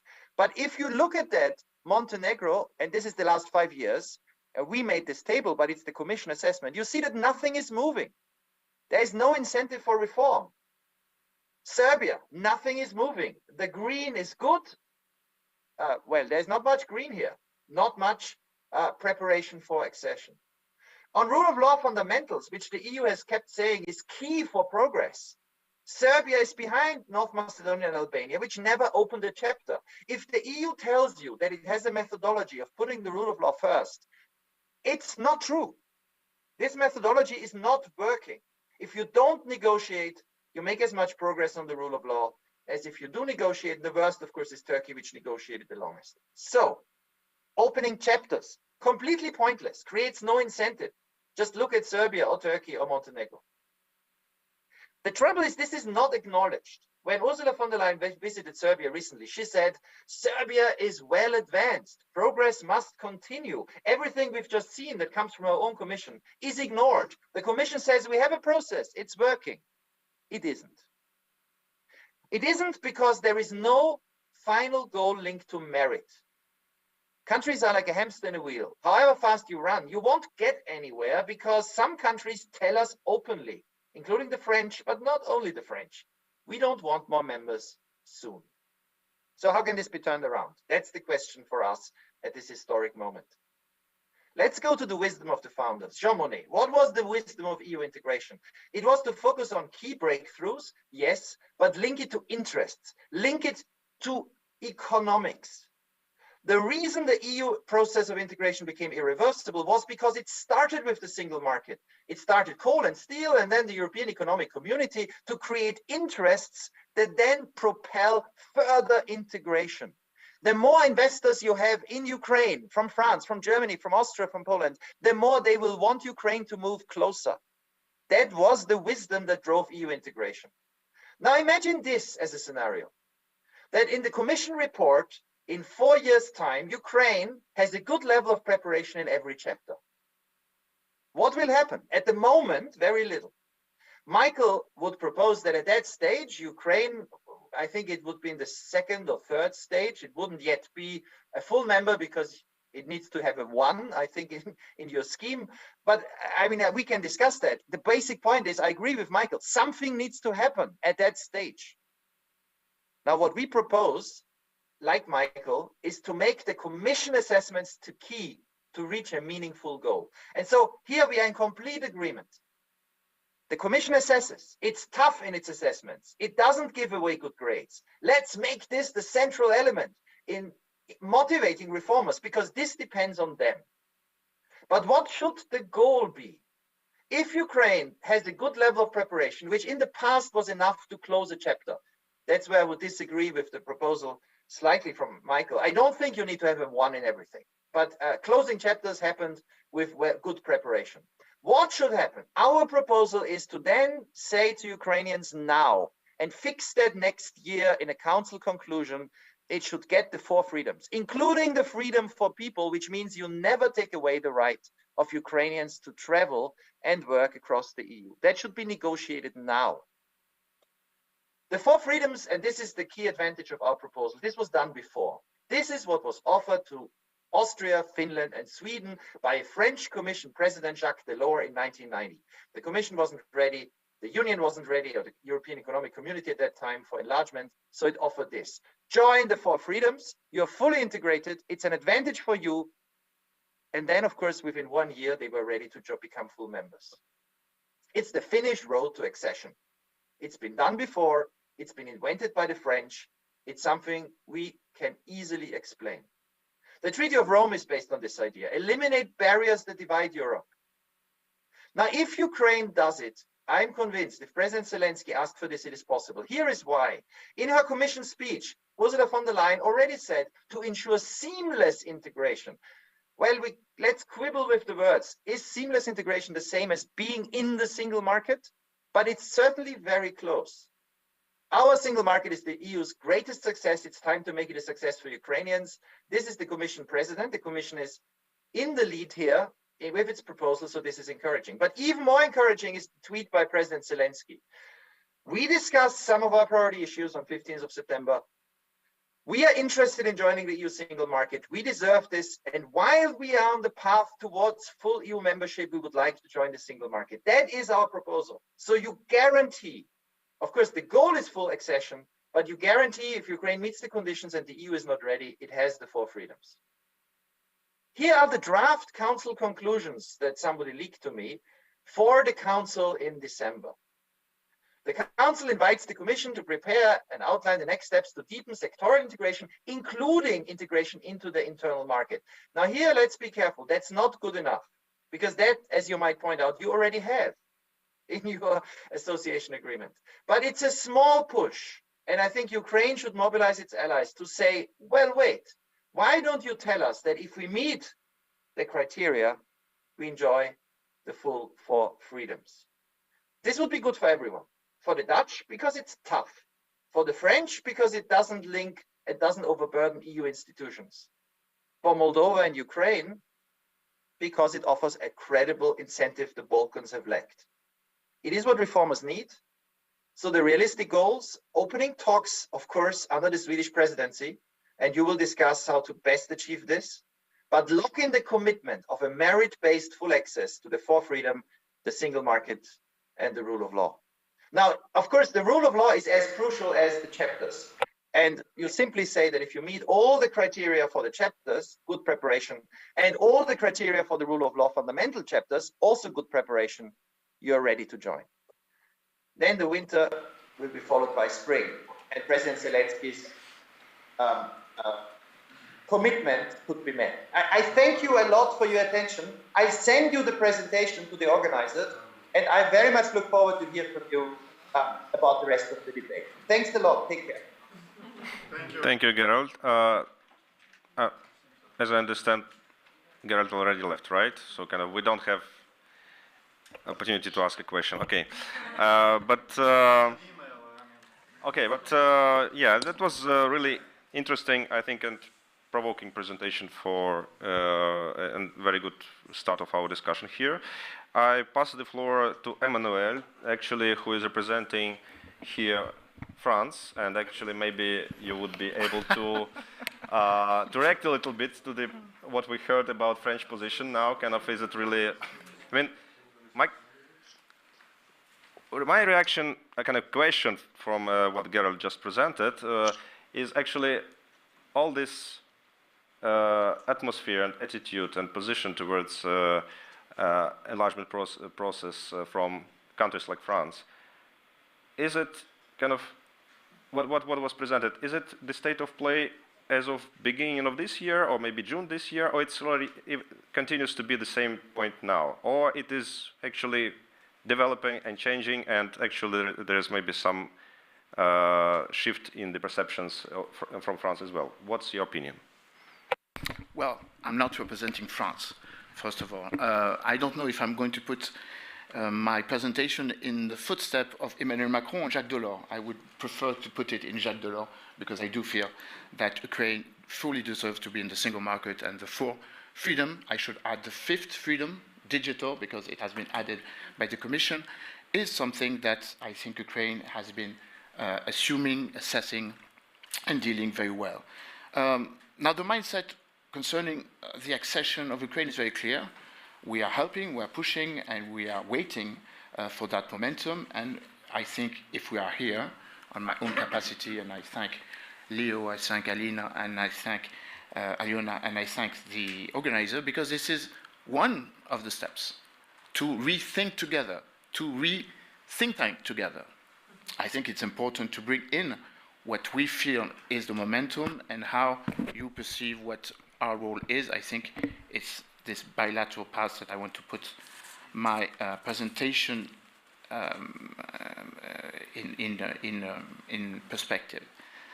Now, the mindset in France is about European Union, but it's also about the role that we have outside European Union. Do not forget, and that was one of the final points I wanted to address, I will shift it and address it at the beginning, that at the end of the day, the accession process needs to be accepted by the population of the already member states, whether it is by referendum or whether it is by parliament. And as you know, France has a global perspective. We are not only focused on European Union.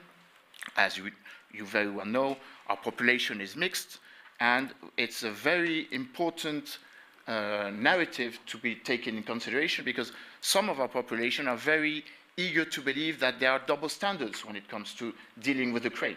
We are giving 18 billion of euros of funding.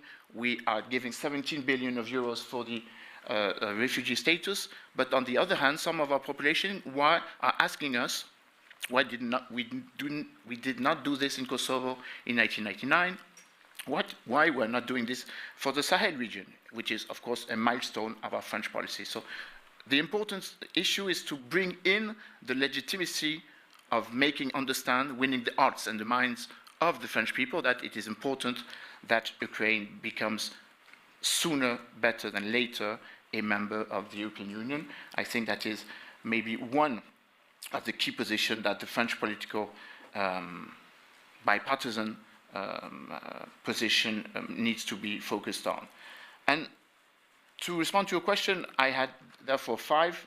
I will take 5 takeaways. First of all, in France, as I think elsewhere, we do fully understand the need to change the methodology of the voting process, and of course, shifting from unanimity, consensus, to qualified majority, 15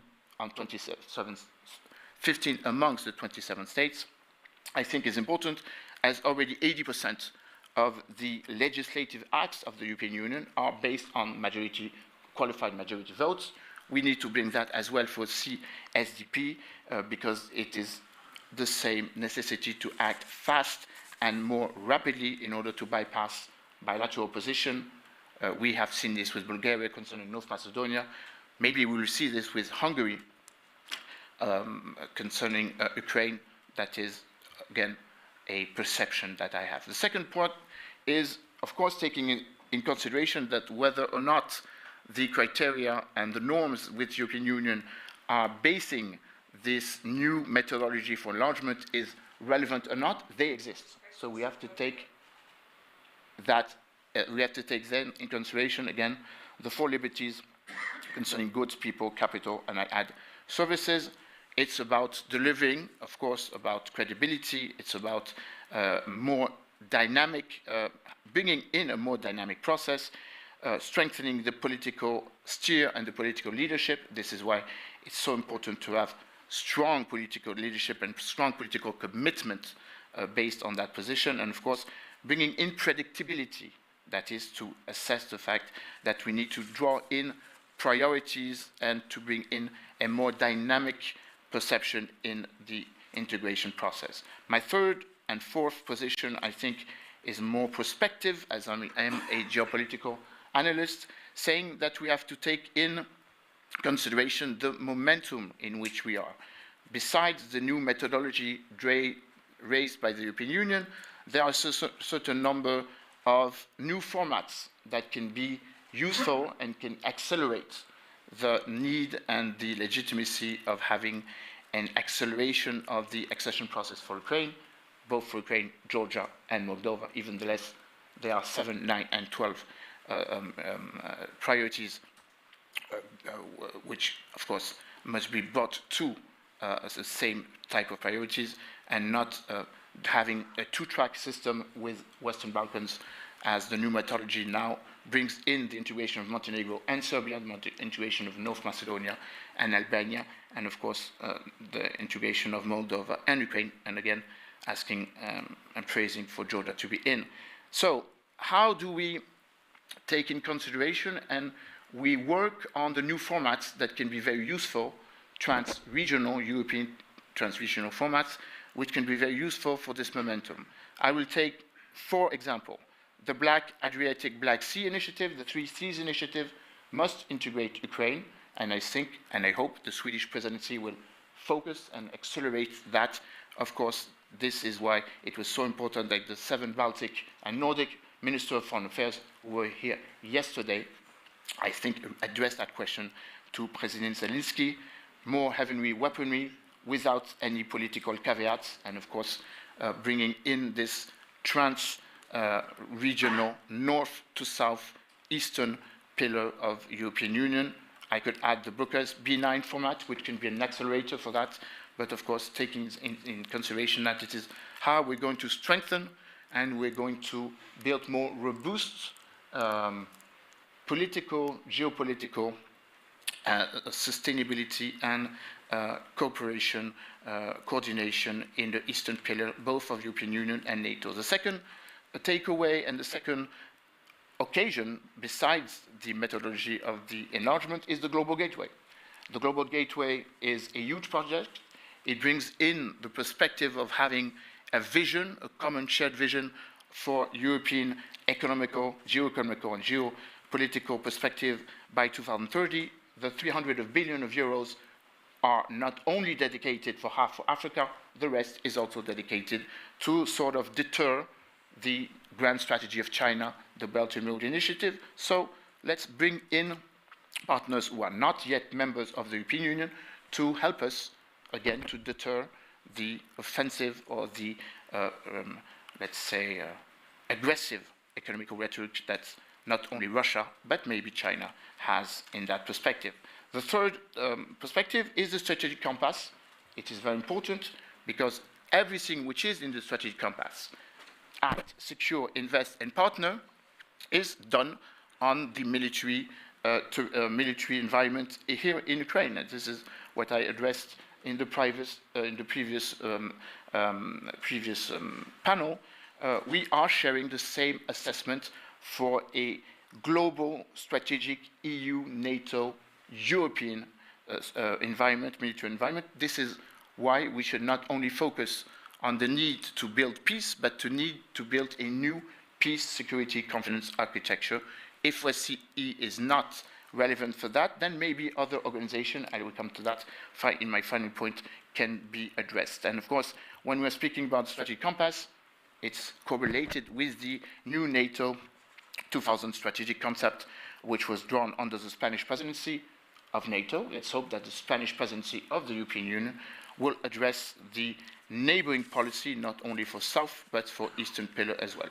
So if OSCE is no longer relevant to have an organization in which we can integrate Ukraine when it comes to security and defense, as I am French, I'm not having a French position, but I will defend the French proposition of the new European Political Committee.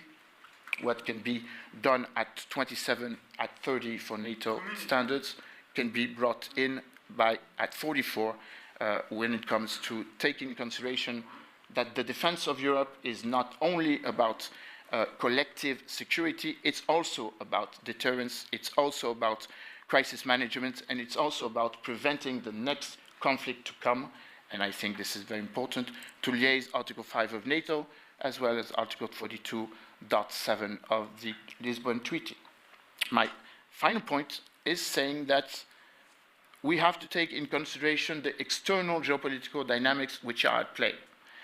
The increase in the fatigue of the outdated near-abroad Russian doctrine will be very useful for countries like Ukraine and Georgia, because a certain number of traditional Russian partners, Tajikistan and moreover Kazakhstan, are fed up with the narrative of Russian hubris and the way Russia is seeing its role in its eastern and western neighborhood.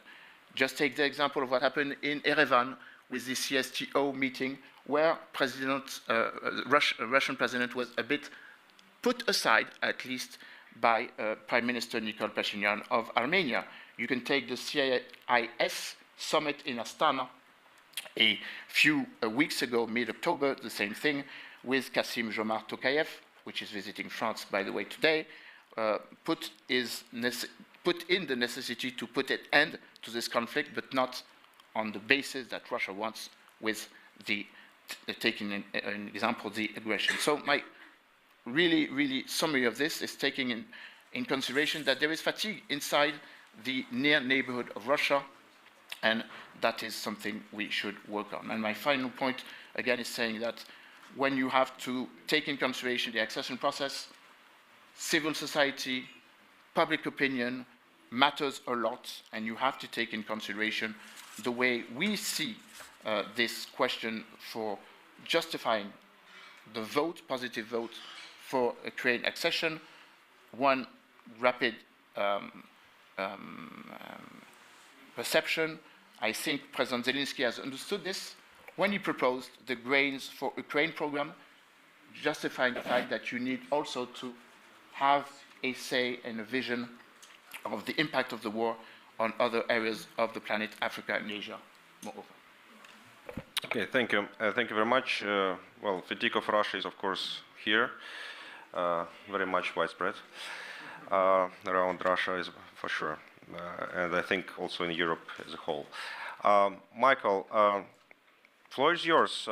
Please present your vision. I mean, I think you have the most comprehensive suggestion about reform of the enlargement methodology. So maybe you could. I mean, I think you presented it already at the last Accession Exchange Forum, but now in the new circumstances, can you share your actual vision of what can be done and what should be done? Well, first of all, by the European Union in order to not to have enlargement stalled. Thank you very much, Dimitro. It's been a pleasure to be participating online. By the way, technically, the audio and video quality is absolutely excellent here. So that's very good. And I've been able to listen to the many stimulating contributions, some of which I will refer to now.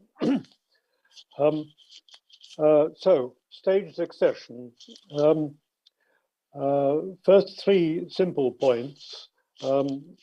There is basically consensus among everybody who's in this business, in official as well as think tank circles, that the existing methodology is not good enough and has to be reformed.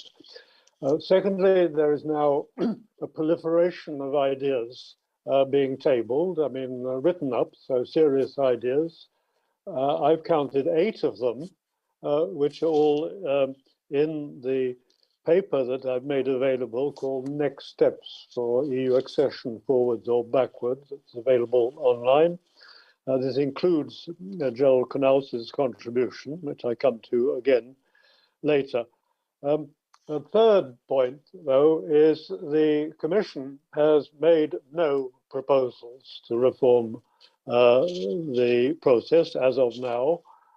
President van der Leyen made great speeches about coming in, but she hasn't given any instructions to DG NEAR to do something about it in terms of reforming the procedures. Now, the possibly good point is that she has actually appointed in these last days a new Director General of DG NEAR, and I would very much like to, if I was the fly on the room in the first meeting between her and the new Director General, the fly on the wall would hear her say, congratulations on your new job, and please, within 3 months, give me a plan of concrete proposals for reforming the process.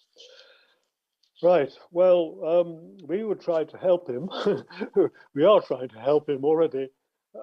The concept of staged accession, actually these words, staged accession, achieve considerable resonance now. So we made some progress, but we've got to get more precise as to what really the mechanism would be. In our book, the several stages, there has to be a structured system in which incentives would be built up from stage to stage in order to accelerate the adoption of the EU acquis according to the 35 chapters. So these incentives can be both financial progressively and secondly, institutional inclusion, like attending or participating in meetings of the Council and its working groups and of the Parliament. But this leads on to a penultimate stage in our process, which has a transitional exclusion of veto power, but would have qualified majority voting power for the new member states. This opens up the broader question, which already debated quite a lot at your conference, of the use of veto power and the issue of switching to more qualified majority voting. This concerns both the EU itself and the candidate states. On the EU side, it is clear that everybody in the business recognizes that unanimity for the opening and closing of each chapter is a Byzantine monstrosity and should be scrapped. And by the way, it doesn't need a treaty change to chap this. It's a simple decision by the Council that from now on, the opening and closing of chapters and clusters can be done by qualified majority. And I would really advocate that the three candidate governments, or the trio, all make this point with the Commission and the Member States. But there's the bigger issue of EU, so-called EU own reform. And you may have noticed in the last day or two, very high level German advisor, German Chancellor's advisor, saying in blunt terms, there will be no new enlargement without treaty reform, and in particular specifies qualified majority voting for foreign policy and taxation. And so there it is. Now that is why we have felt it a good idea to have in our stage process a penultimate stage in which the new member states would be an avant-garde, if you like, on this progress and waive having to have veto power because the EU itself has learned the hard way how the abusive use of veto power by new member states can be so damaging. I mean, the Bulgarian affair over North Macedonia is enough to cite.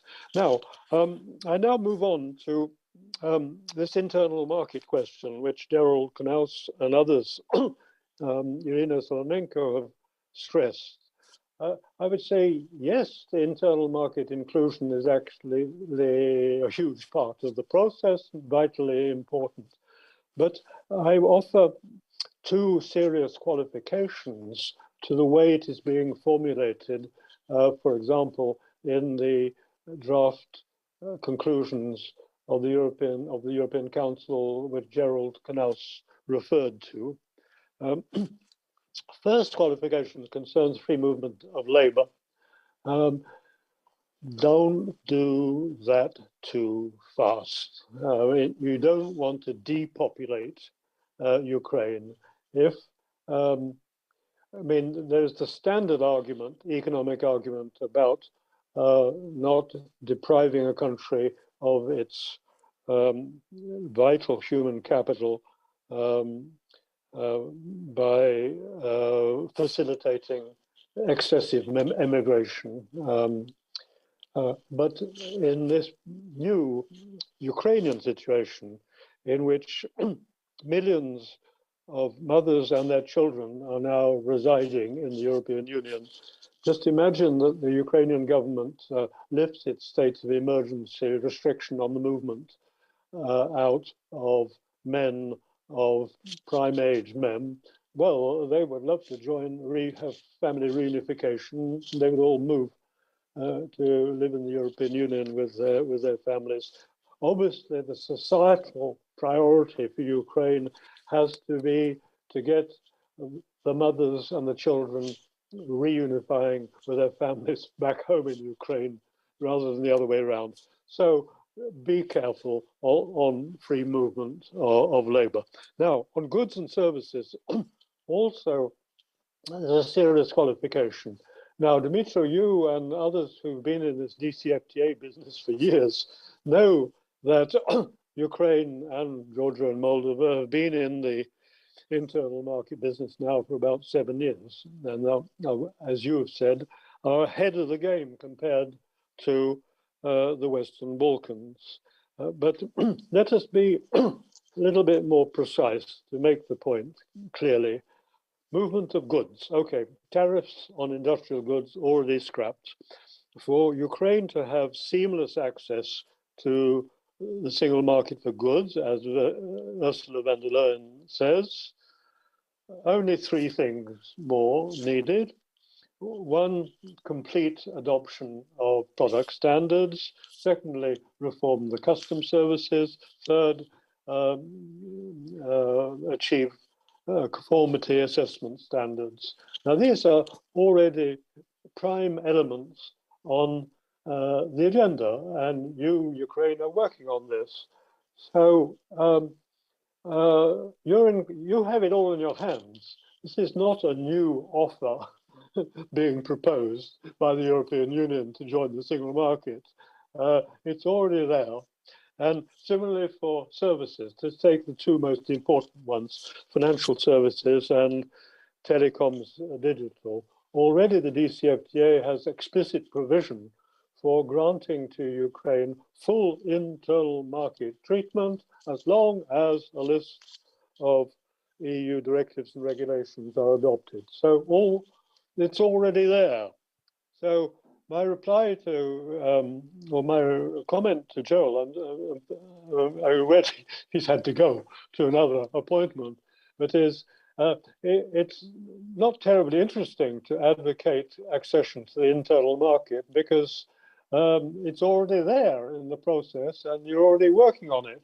What is needed is a reformulation of the incentives by stages in order to accelerate the process. I think there's a message here also to President Zelensky, who's making these single market for freedom speeches in a rather simplistic way also. Excuse me. Now, final point, Hannah Hopko, very important point, it has not had much treatment, I think, in the conference, unless I missed something. Hannah Hopko talks about the confiscation of Russian frozen assets. Okay, this is the $300 billion question of the Russian central bank, frozen assets, mainly frozen in the US and in Europe. The question is whether these frozen assets can be made into reparations, basically seized and used to pay for reconstruction. Now, this is an extremely important point because it is obvious, I think, to all of us that while the reconstruction of Ukraine is going to cost hundreds of billions of dollars or euro, the US and the EU are only in the business of finding tens of billions. So there's a huge gap there. So if that gap cannot be bridged, then this will be a very, very sinister and difficult situation, even when the war is over. Therefore, can there be a decent argument made for exceptions from the sovereign immunity clause in international law? That is to say, sovereign assets that are held abroad cannot be seized by the host foreign country. Now, this is an extremely important principle, holy principle of international law. Well, the question is, and then this is why the subject is not already being operationalized, because of the lawyers, international lawyers worry. But I would make the case that there can be exceptional circumstances justifying exceptional waiving of this immunity. And how about this for these exceptional circumstances? The perpetrator would be engaged in an unjust war, unprovoked war. He also would have done annexation. He would also have committed war crimes. He would also have engaged in genocidal actions like, for example, knocking out Ukraine's electricity capacity at a time of winter, threatening millions of people being frozen to death if they cannot evade. This, and then the final condition that the damages incurred should be commensurate with the assets in question, and that is the 300 billion question. So I would advocate to all of us here that we be really brave and don't take the lawyer's objection about immunity as inviolable. Here we have a case in which this very important principle should be waived in these exceptional circumstances. Thank you. Thank you very much, Michael. Now, coming back to Ukraine, Dmitro, now it's your turn to react maybe and to provide your perspective on many ideas which were already thrown by previous speakers, but just to remind that we have lunch to be served in 20 minutes, if I understand correctly. So not to alienate, so not to alienate the audience too much, you know, kind of, because otherwise the panel will be maybe thrown away by the people here. So 30 minutes. Okay. So okay, 30 minutes for until the yes. Okay, but just to remind that just to keep the time discipline, and hopefully even to have some time for question and answers. Thank you. Yes, thank you, Dmitro. So yeah, you put some kind of pressure on me, indeed, but I will be as much precise as possible in my speech.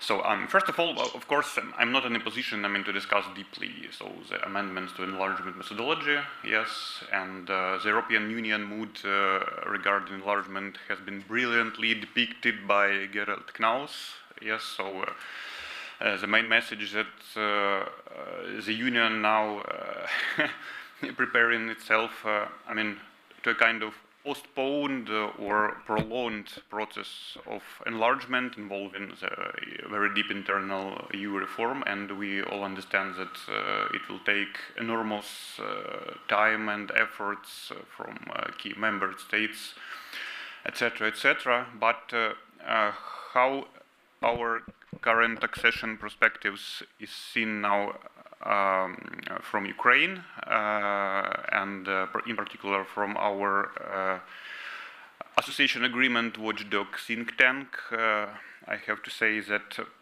this window of opportunity that we got in June this year is quite short and narrow.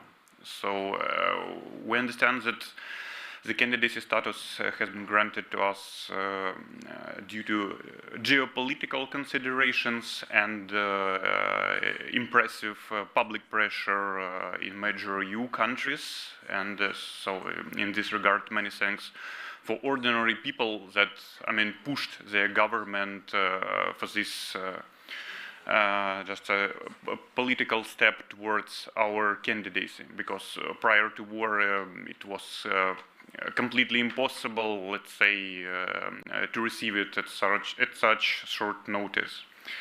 And now we see that the time plays against us. So I heard yesterday from the presidential administration that, okay, they don't like deadlines, in fulfilling the post-candidacy conditions. But fulfilling all things need to be done in a prompt way, just to show our real willingness to make first steps in key fundamentals chapters of future accession process. And to close this point, I would say that we will have next year and probably 2024, and afterwards we will enter to the next political cycle in the European Union with not predictable outcomes. So in our interests, just to demonstrate the progress in key fundamental things for which Ukraine has been traditionally criticized. I will not stop here. So let's switch to the sectoral things then, in which we have more just a field understanding, and I can add here some our Ukrainian contexts in our current war times. So first of all, the situation differs from the situation that was before February this year, because war inflicted lots of serious damage to the sectors of the association agreement, and many of them are not now in the same shape as it were before the war. So, for example, Michael already mentioned that we are well prepared for technical regulation reform and signing these ACA agreements, but for example, our national quality infrastructure suffered a lot in Kharkiv, for example. So our meteorology institutions, some of them were physically destroyed, so they lost staff, so etc., etc. It's a step back. Yeah, I mean, to our integration to a single market. So the same story for agriculture. So this flourishing sector will suffer in particular this year. So for example, an enterprise of one of our oligarchs, let's say in Chernobyevka, it's a chicken production plant, has been destroyed completely. So almost 4 million of chicken died, yes, there, and to rebuild this enterprise of such huge capacity, it will require about $500 million of investments. It's also a question. I tend to say that the European Union needs to invest some part of its funding and efforts now to support the sectors of our economy, just to keep them afloat. Yes, there are two issues here. So first, we need to keep our economy functioning, because at the current stage, the war enters, the stage of attrition. So Russians do their attacks on energy infrastructure, I mean, with the purpose just to hit our, not only people, but also economy. So, I mean, making us impossible just to accumulate enough reserves to conduct in this war. So the second point, the European Union will support our sectors to be ready for single market integration. So, for example, lots of efforts need to be done in the customs area. So, of course, we need some relief in customs procedures, transport regulations, etc. But first, they are temporary. The second one, we need to invest lots of money in development the common infrastructure. So let's say the common cross-border points governed jointly with our European Union border states. And to finalize, an issue of post-war reconstruction would be also crucial. So nobody is talking about this now, but for Ukraine it will be a kind of marker. I mean, in front of the European Union, whether it will really pretend to be a EU member state. So because these funds will be allocated in any case. So it's a kind of moral obligation of the European Union. So many items of physical infrastructure will be rebuilt, etc., etc. But if these funds, whenever they come from, if they will not be spent in a transparent way, so I mean transparent, non-corrupted way, so it will give us the only chance to move further on this, accession methodology steps. So if not, I mean, it will block our accession perspective for, let's say, long period of time. And the last question, also strategical, our integration roadmap should be rethought as well. So because we need to understand now which kind of sectoral landscape we will need to develop to be integrated into the European Union single market. So Irina Solonenko mentioned already about the EU standards in the energy efficiency, for residential sectors, for example. So the same story is true for the energy sector.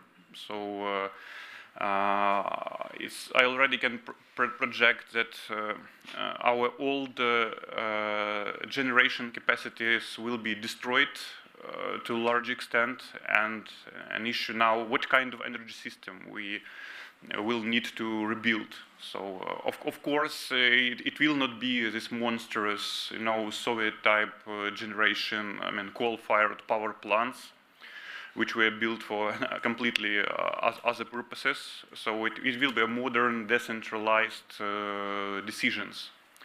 And European Union again needs to just think about what is to be supported, in which environment these investments are to be done, and many other things.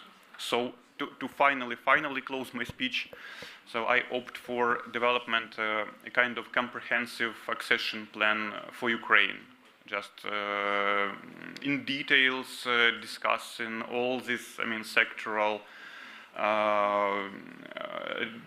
roadmaps and the things that Ukraine has to do, and more important, the ways of support are to be done by the European Union. So only this way may play a key role in our sectoral accession. Thank you so much.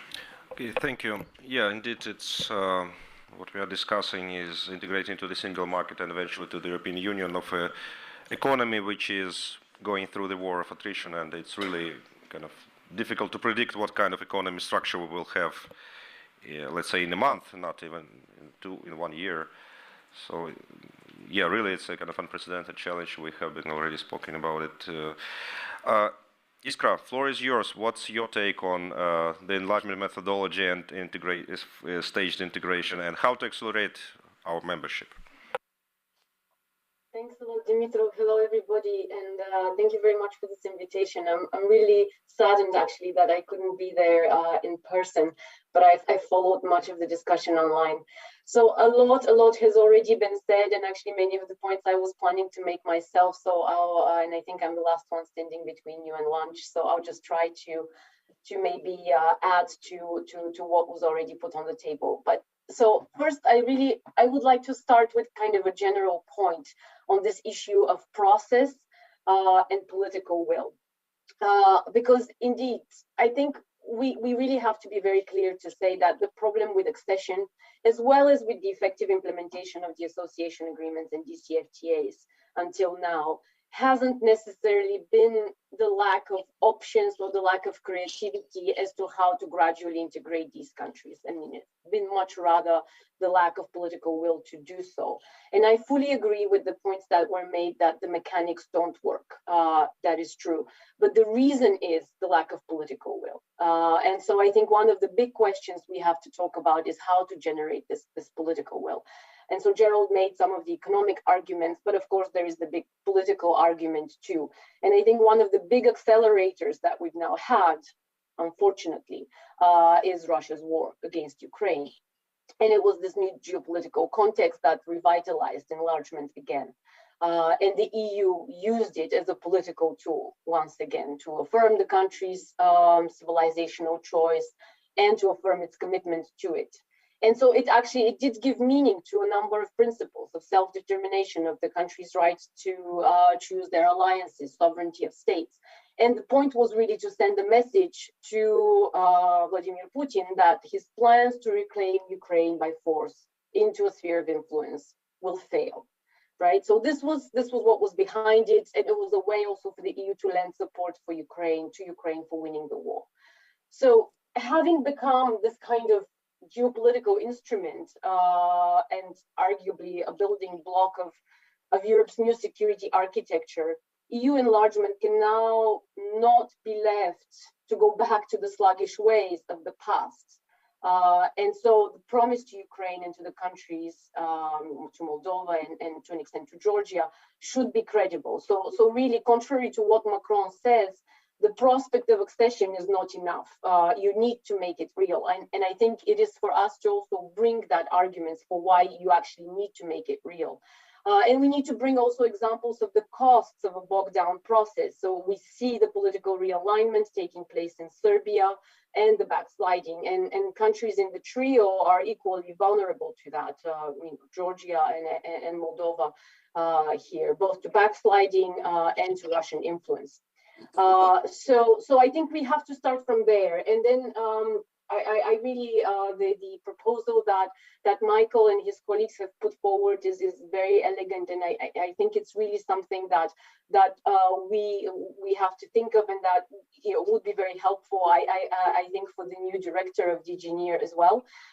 Just one sort of caveat or maybe word of caution that I do think we need to keep in mind is when we speak of reform of enlargement methodology, not to make this about a very formal process of reform, because one sure way not to accelerate accession, I think, is to begin a big conversation about how we revise enlargement methodology.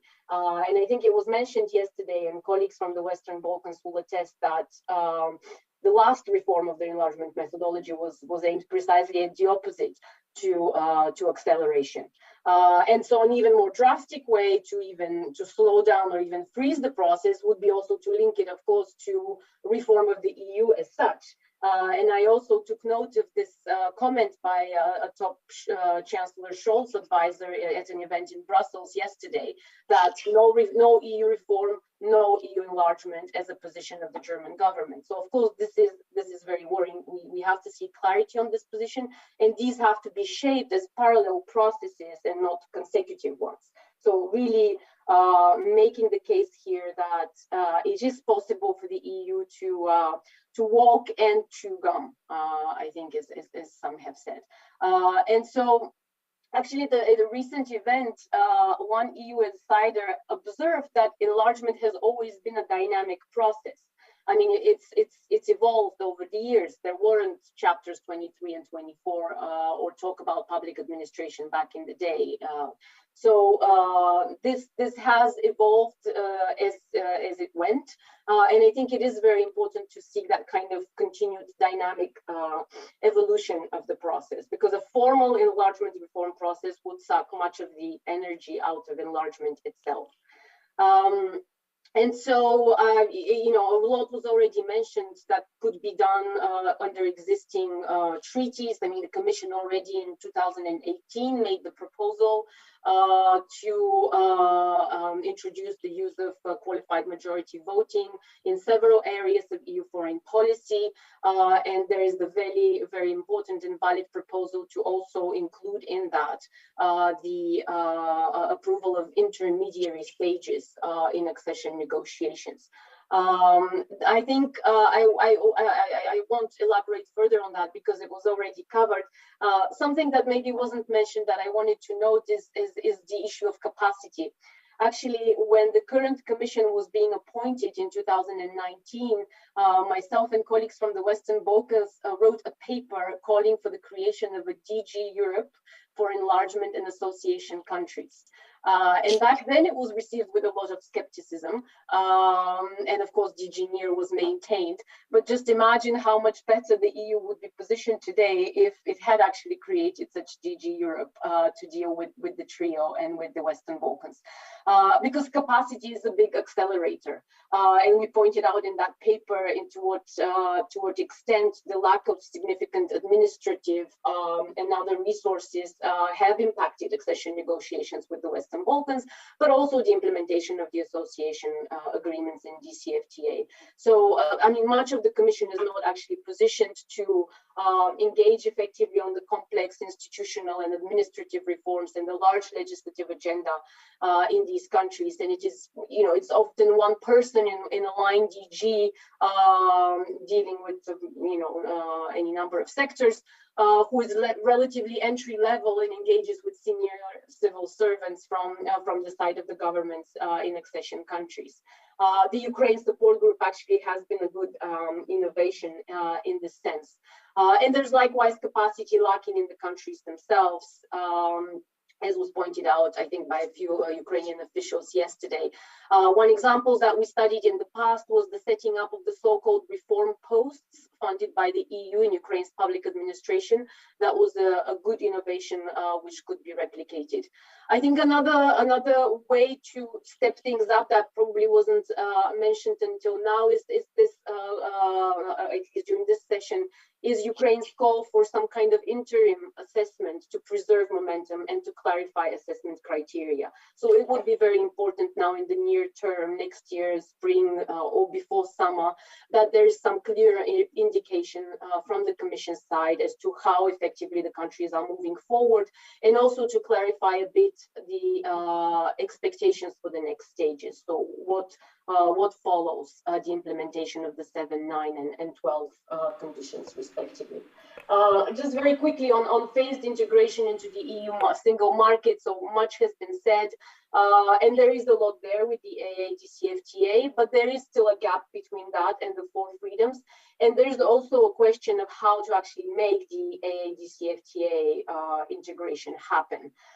Because indeed, for instance, the liberalization of trade, this was actually done outside of the framework of the DCFTA. It's an autonomous trade measure, is an exceptional measure. So the AA-DCFTA liberalizes about 98.1% of tariff lines for Ukraine.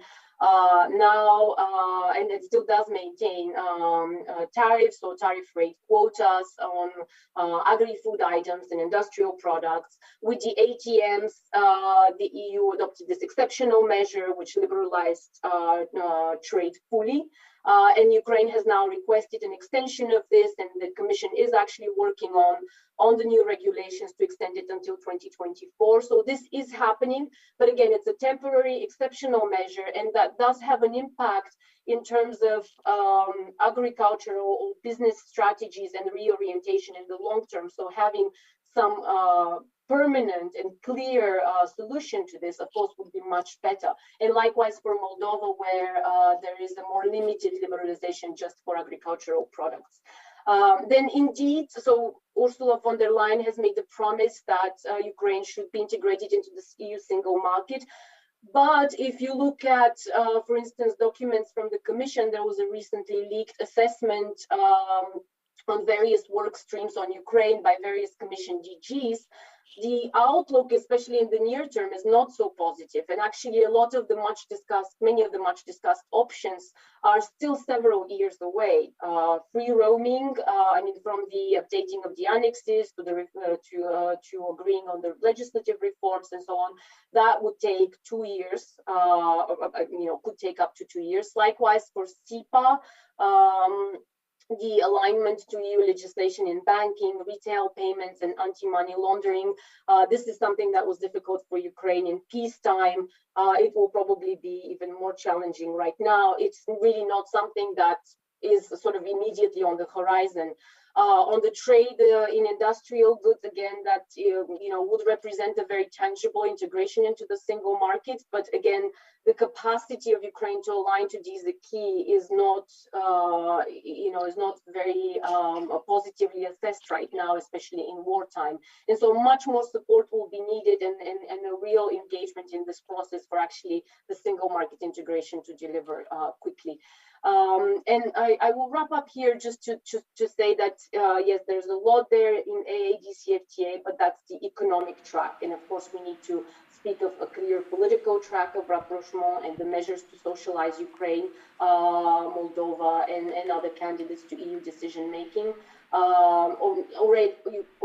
Already Ukraine has participated informally in European Council meetings and various configurations of the Council of Ministers. And I think many of the ideas that Michael and Steps have put forward on these kinds of stepped up measures of socialization really have to be explored here.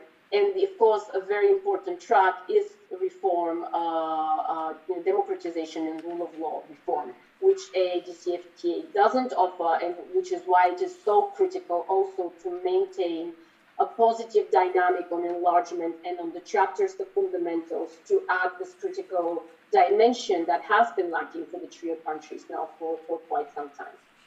I'll stop here. Thank you. Last but not least in our panel is Adrian Lupushor from Moldova, who is situated between European Union and Ukraine. So kind of, Adrian, what's your point on what's your perspective on those issues of what we have heard already quite a lot of ideas about internal market integration, single market integration, also about reforms of the methodology of enlargement. What do you think? How relevant are these proposals for Moldova, and maybe your reaction on these, or maybe some new proposals as well? Thank you. Thank you very much. I'll reflect briefly, and basically I will resonate with what other speakers said. So first of all, European integration, European enlargement implies two dimensions, right? So we have this political dimension and we have the bureaucratic dimension. So there was a question from Iskra, I guess, how should we motivate the political will, because there is not enough political will. And I think the key, there are two key words in this respect. First is convergence, and second is integration. And I think before discussing about EU membership, I think we have to really emphasize on these two elements, two important elements, integration and convergence. As long as we'll have success on these dimensions, I'm sure we will have political will to progress with the EU enlargement. The bureaucratic dimension should be advanced by, I think, first of all, refining this methodology. And I'll just put on the table 3 ideas which can be like abbreviated like 3C, certainty, conditionalities, and carrots. And really briefly, some sentences about these three conditions, how to move faster with the bureaucratic process of the EU integration. With a certainty. So first of all, EU candidate countries need certainty that if the commitments, if the conditionalities will be achieved, we will not run like that mouse in the wheel, you know, and we will get clear EU perspective, not just by words, but by actions. I don't understand why this new methodology with this veto right for at least one member country to veto, potentially veto against closing a chapter was passed, because it clearly kind of potentially provides more leverage, or at least potential leverage, to Russian proxies in EU. And it really undermines this element of certainty that if we have progress, we can achieve closing chapters and advancing with the negotiations. Second, conditionalities. I think we have to, and EU, and together with Ukraine and Moldova and other, we have to work more on having a clear understanding about conditionalities, about indicators to measure our reforms. One example, and unfortunately it's not the best example, is this 13 conditionalities of EU when with the decision to grant Moldova EU candidacy status was published. So we have 13 commitments, which of course they are in line with Moldova's development priorities, and there is nothing wrong with that. But the problem is that only 4 out of 13 commitments are measurable and specific. The majority of them are discretionary, are quite general, and provide a lot of maneuver and subjectivism and basically uncertainty about how we will be evaluated. One example, a specific example, is with the de-oligarchization or so-called de-oligarchization. How can you achieve de-oligarchization in this short time frame? How do you, what is it actually, de-oligarchization? Nobody understands, and there is no clear ground, nor clear vision, neither from the Moldovan part nor from EU side. And I think such kind of examples should be removed, and we have to discuss more clearly about concrete indicators, concrete baselines that would be really measurable. And last is with the carrots. I already mentioned accession should come after integration, and in order to achieve integration, Moldova and Ukraine need to have carrots along the way. Here, I resonate very much with the idea to enter the EU single market, at least for Moldova, and I think for Ukraine is not a major difference. Is manageable because, first of all, we have the experience of implementation. The DCFTAs now, the majority of our exports are going to EU. EU is the most important trading partner of Moldova. On the movement of labor, because we had this comment, I think from Michael with the labor. In case of Moldova, a lot of Moldovans have already integrated into EU by getting Romanian citizenship. And basically the immigration costs for Moldovans are very low. I don't think entering EU single market will depopulate Moldova because now it's really easy to immigrate. But instead it will be a very important development milestone for us. We need proper trade liberalization because this FTA unfortunately maintains some non-tariff barriers. We have quotas. We cannot export products of animal origin. I think once and for all we have to solve this issue. Moldova doesn't need quotas to export, for example, plums or apples on the EU market because we are so small that I'm sure we do not compete with big producers in EU. I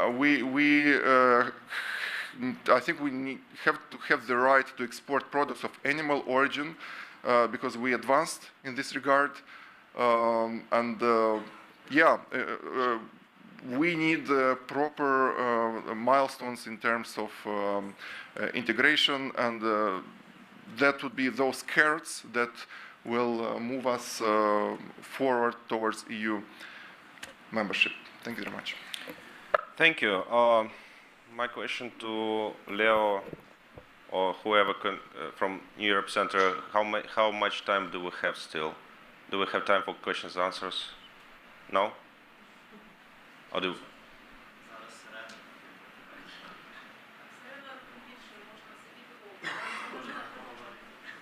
Okay, so there's an air alarm in Kiev now. So anyway, we keep here in the shelter discussing European integration for So, Leo, do we have time for questions and answers? While can I use this mic because I don't see the mic? Yes. So basically, the air raid sirens are on, so we have time now. Because I suggest we stay here. I mean, so if the Michael and Iskra have also some time, we can have another 10 minutes of. Okay, great. Because this is why the forum is. Yeah, we have to get the feedback on what has been said. So I guess we continue for another 10 minutes, and then we stay here until the air raid sirens are off. But we have lunch, and okay. Okay, great. So. With this, I'm opening the floor for questions. I see a hand by Susan, Irina, Leo. Okay, so 3 questions now, and please identify whom you direct your question. Yeah, thanks a lot for this really interesting panel. I have a question. It's not to anyone specifically, but about the right balance between EU reform and enlargement, because there's been a lot of concern voiced about the fact that if you insist on EU reform occurring before enlargement, then we may never get to the enlargement part. So, what to anyone who feels called to comment on this, what would be, in your opinion, the right balance? Sort of, should there be some kind of date imposed on we reform up to this date, and if whatever we haven't done by then, we go ahead and enlarge, or certain reforms have to be achieved before enlargement, others can wait, or what is the correct balance there? Thanks. Thank you. Leo? Thank you for all the presentations which have been made. My question is related to when it comes to the reform of methodology. I see a very disturbing issue of this bilateralization of the relations in the enlargement process that was mentioned partly today by Iskra, but also was mentioned yesterday by Zoran, because I think this is a threat. I mean, we have countries which might meddle in with their bilateral agenda into the enlargement. So I think this one should be absolutely a priority for us, so that we can. I mean, because by the new methodology, we have one country who can block the entire process, and I think this is very unfair. Yes, and the example of Bulgaria and North Macedonia is quite telling in this respect. So we are now collecting, in a way, arguments to explain why this is also important to the EU. So this is no longer the case in the future. But maybe if someone knows a recipe how to do this, that would be. I don't have particular. It's not addressed to a particular speaker, but if someone can reflect on this, that would be also interesting for me. Thank you. Thank you, and Irina was raising also. Thank you very much. Very interesting discussion.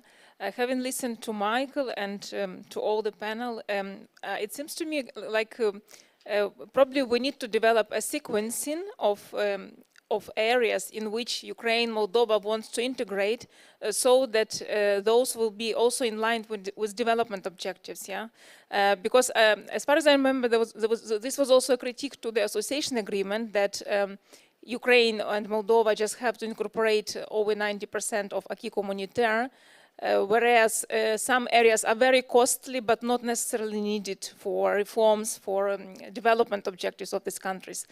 So it's probably a task for the expert community of these countries, for the government of these countries, to develop incentives, which Michael has mentioned, and areas where incentives are important, and areas where integration would be complementary or enhancing for development, for reconstruction, modernization. Yeah, so that's kind of a point. I think it's a very complicated task, but if we want practical integration, I think it's really something to start with, identifying areas which are important and maybe less costly, but important for countries to develop economically, socially. Yeah.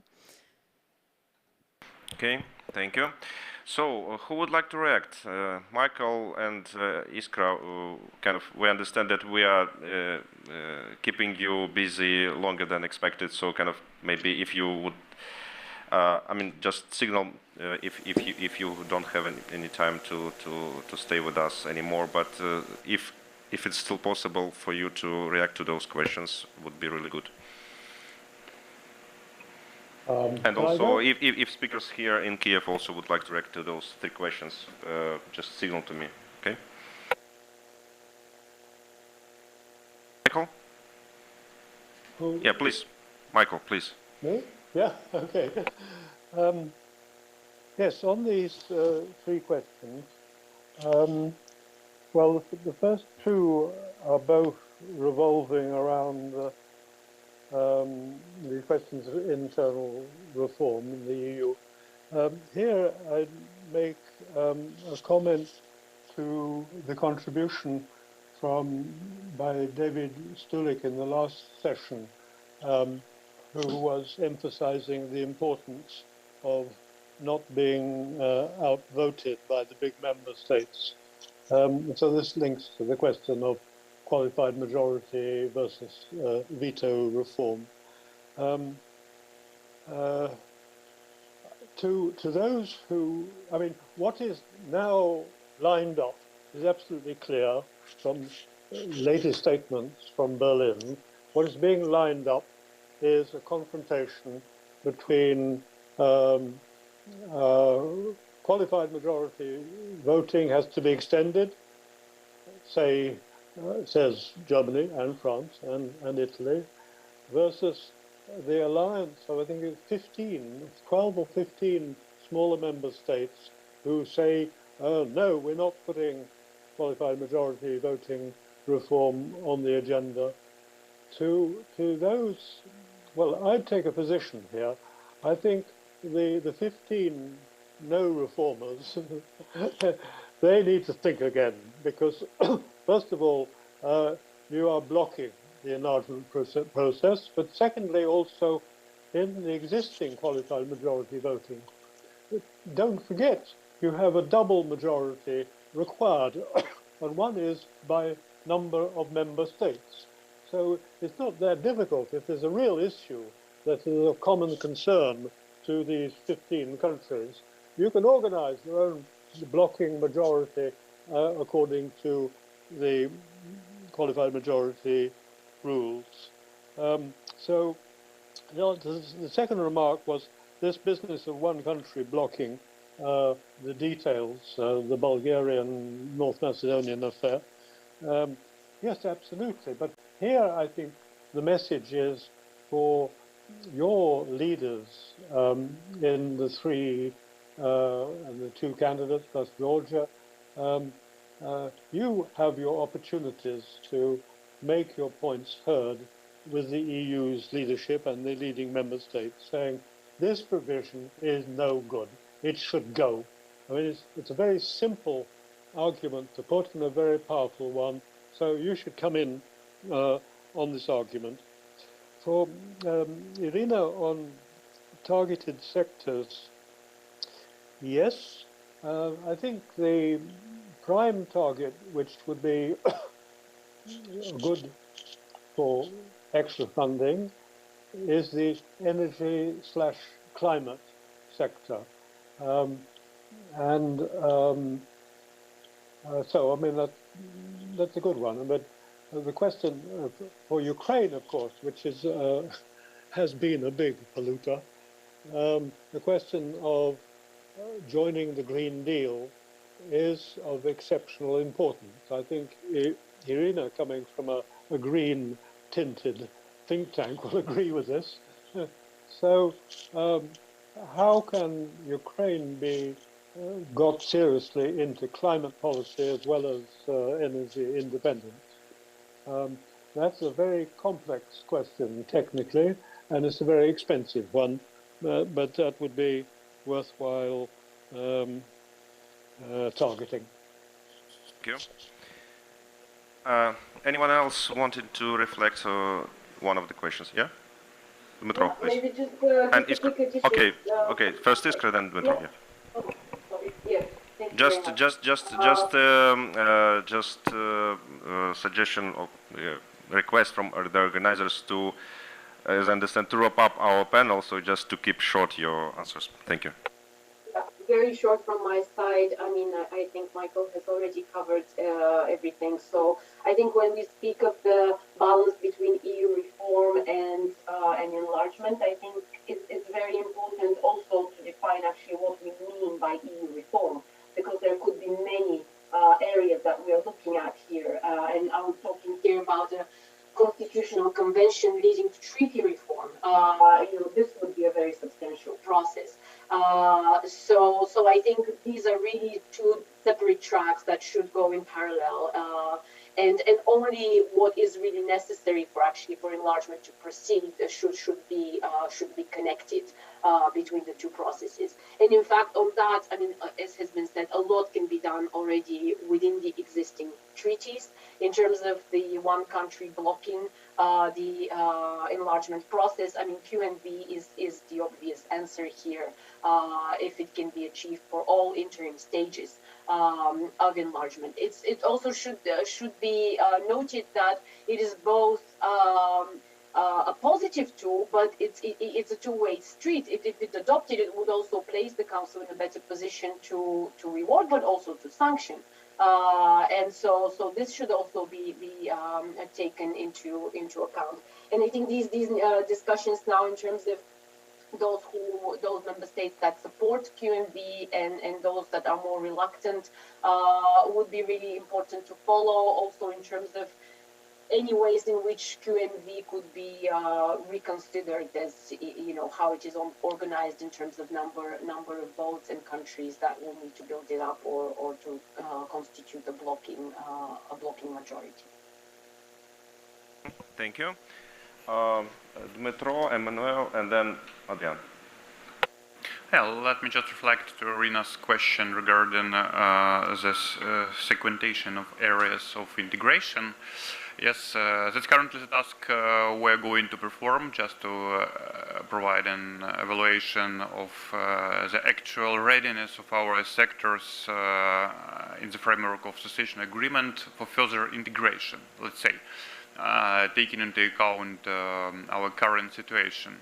So I would just group them in several key areas of sectors, if I might say it. So first one, integration that may be used as an immediate relief for our war economy. So because it's a kind of ordinary logic, it will be cheaper for the European Union just to support our economies than just to inflow the taxpayers' money in terms of microfinancial assistance or direct budgetary support, so etc. And the number of steps are already there of provisional character, like so already mentioned. Elimination of duties, custom procedures, transport rules, etc., etc. And there are areas that we can just more or less easily can be integrated, like the digital services. Yes, so we demonstrated quite a good progress in this area prior to war, and the war even, gave a positive push for digital services now. And we need to sign the mutual recognition agreement with the European Union just to be, fully integrated into the European Union digital market. So other areas will require more efforts, so like already, so technical regulation reform or agriculture quality standards because of the harmful effects of war. So we need to invest some money to overcome these negative consequences. And there are sectors that will require enormous costs, let's say, for full integration, like the energy sector, so this green agenda issues, because it's a quite massive tasks for integration, and it has to be just to postpone in time, and the European Union needs to offer not only carrots but also a reasonable system of concessions. Yes, concession stage that we will make a chance to eat this elephant, piece by piece. So I stop here. Okay, very rapidly, addressing the question of Leo and my German colleague. I think the key word with the new methodology is predictability from both sides, and of course strong leadership. And when it comes to strong leadership, is that we have to do our part as well and define and follow up on the reforms that are needed.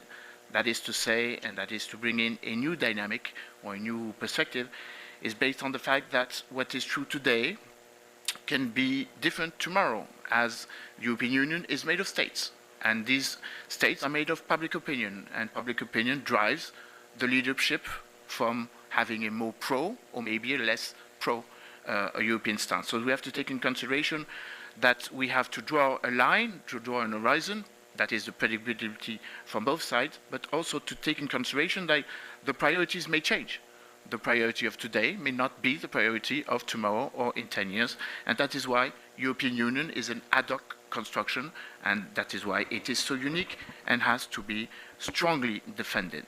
Now the second point, responding to Leo, about the fact that some countries can veto on both bilateral perspective. We saw that with North Macedonia and Bulgaria, but we can see this maybe with Hungary in the future. And of course, I would take the counterexample.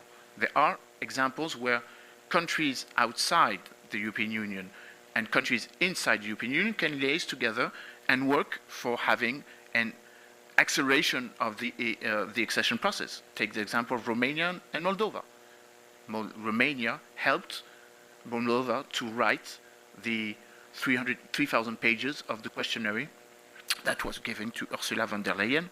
France is helping Moldova, as France has met and liaised with President Sandu a few days ago in Paris, saying and confirming it will help Moldova on this perspective. So I see the difficulty, but I see also the perspective and the dynamics which can be brought in, and I think this is why it's so important to have bilateral intergovernmental dynamics which can help, because this is how the European Union was created. If there was not this intergovernmentability from 1950 to 1951 to 1957, we would not have the European Union. So I see it a perspective for the future.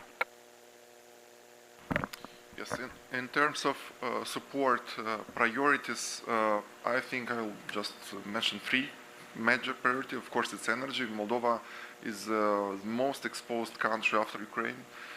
We don't have domestic production capacities neither for gas nor for electricity, and we're also facing this risk of blackouts today.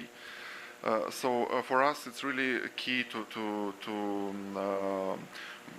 diversify our energy sector and to promote energy efficiency.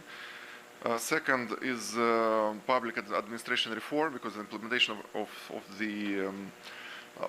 the commitments of EU will imply a lot of pressure on the already weak public authorities with very low wages, with very low motivation for public servants, and they are very important. I think actually they are key in ensuring our success towards achieving EU commitments.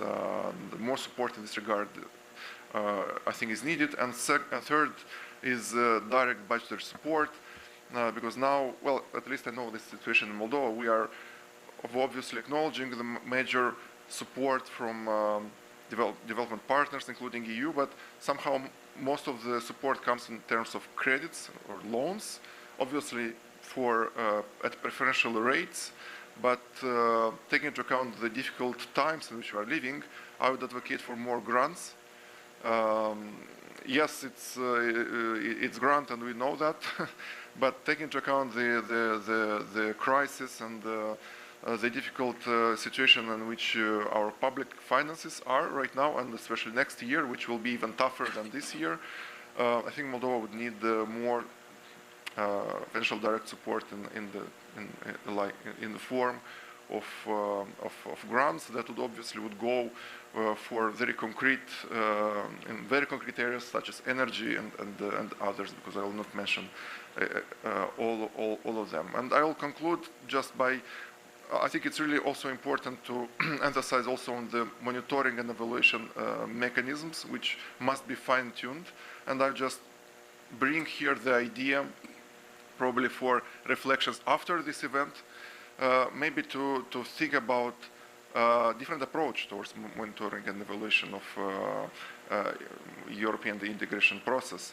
Maybe we should ask the target groups, maybe we should ask the citizens, the businessmen, those who resort to the justice sector, those who just to ask their opinion and to let them measure the progress of the government and the progress of the country in general in terms of achieving the EU commitments, not just box ticking or some expert level assessments, which are very important, but I think it's the time to bring into the assessment also the feedback from the beneficiaries of reforms. Thank you. Thank you. And so this is the end of this fascinating session. We need to wrap up. Actually, the good news is that the air alarm in Kiev and through most of the regions is also off. So it's not only end of our session, but also end of the alarm. That's good. Two good. One bad news and one good news. Bad news is that we are closing this session, which I think gave a lot of food for thought and for further reflection and for further debate. I think we covered a lot of issues, but maybe just to single out 2 points. One on which I think most of the discussion was concentrated. First is single market integration as a kind of more quicker target for us to grasp. And good news is that actually, if we remember what was said yesterday by representatives of Ukrainian government, by Deputy Prime Minister Stefanishin and by Foreign Advisor to President Zhovkva, is that actually there is preparation of that roadmap which was mentioned for integration into the single market in the Council conclusions. Actually is being prepared now and going, as I understand, the expectation is that it is going to be adopted in the next EU-Ukraine summit, which is going to, was scheduled to be by the end of this year, but now, as I understand, early next year. A lot of references to the AA-DCFTA, which we already have in Ukraine, which actually about deep and comprehensive integration into the single market, but a lot of things yet to be completed. So, as I understand, this is actually going to be the roadmap or action plan, whatever it will be the name of it, as a major result of this summit. And hopefully, as I understand, there is a kind of similar thinking in Moldova to also to go along this way, and hopefully Georgia. And second, I think, major point of our discussion was concentrated about this methodology, form of the process of the enlargement, how it is being proceeded, also spilling over to the broader question of the reform of the EU itself. I think it's kind of really a huge topic for discussion. Somehow, I think that I agree totally with Iskra that all enlargements were different. If we go into details, in details of the procedure, how it was done, all enlargement is unique, and we never see the same sort of total similarity of the process. So we'll see what will be our case. Just to remind that,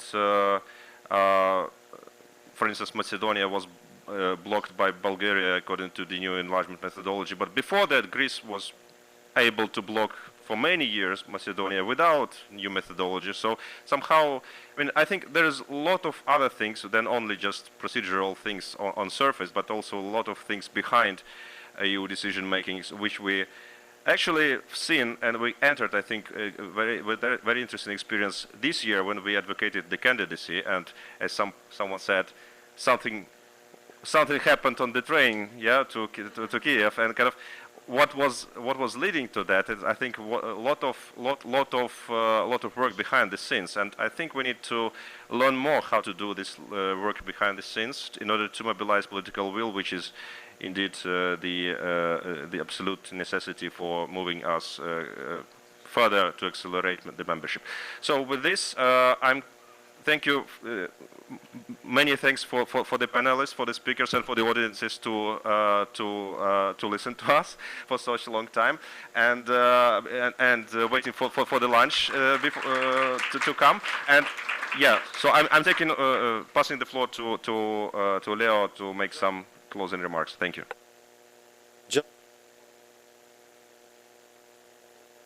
Small remark.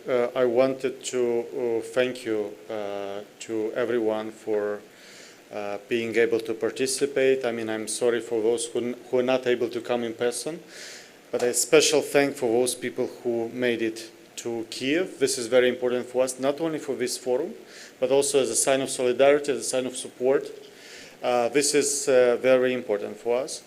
And also, I wanted to thank all the partners who made this possible, because yes, we are a small team, and it wouldn't be possible to do this event if we didn't have these great partners. So when I say great partners, I mean International Renaissance Foundation for funding, but not only for funding. Like IRF was involved at all stages, so I think this is like a great partner, because they are not only a donor in classical terms, but also very involved and helped us with many things in organizing.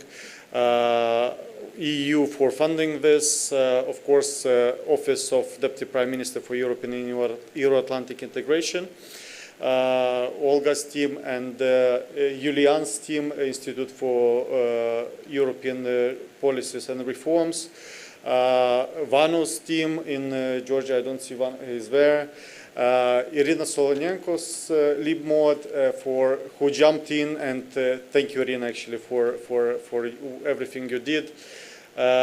Georgian Embassy, I mean, all the participants, I mean, this is like a real example of how collaborative projects can lead to some concrete, examples. So again, I would like to thank you. Stay connected, stay committed to our cause. As I mentioned, I hope we don't have the Accession Forum number 28 or 29, and we all get to pension already. So I hope we're going to experience some sooner developments in this regard. So we hope that next year we organize again this type of event. I think I learned a little bit from what could be done better next year. But until then, stay safe, and let's stay connected, and let's do everyone what we do better, more, and meet next year and share about our results. So thank you very much, everyone, for your inputs.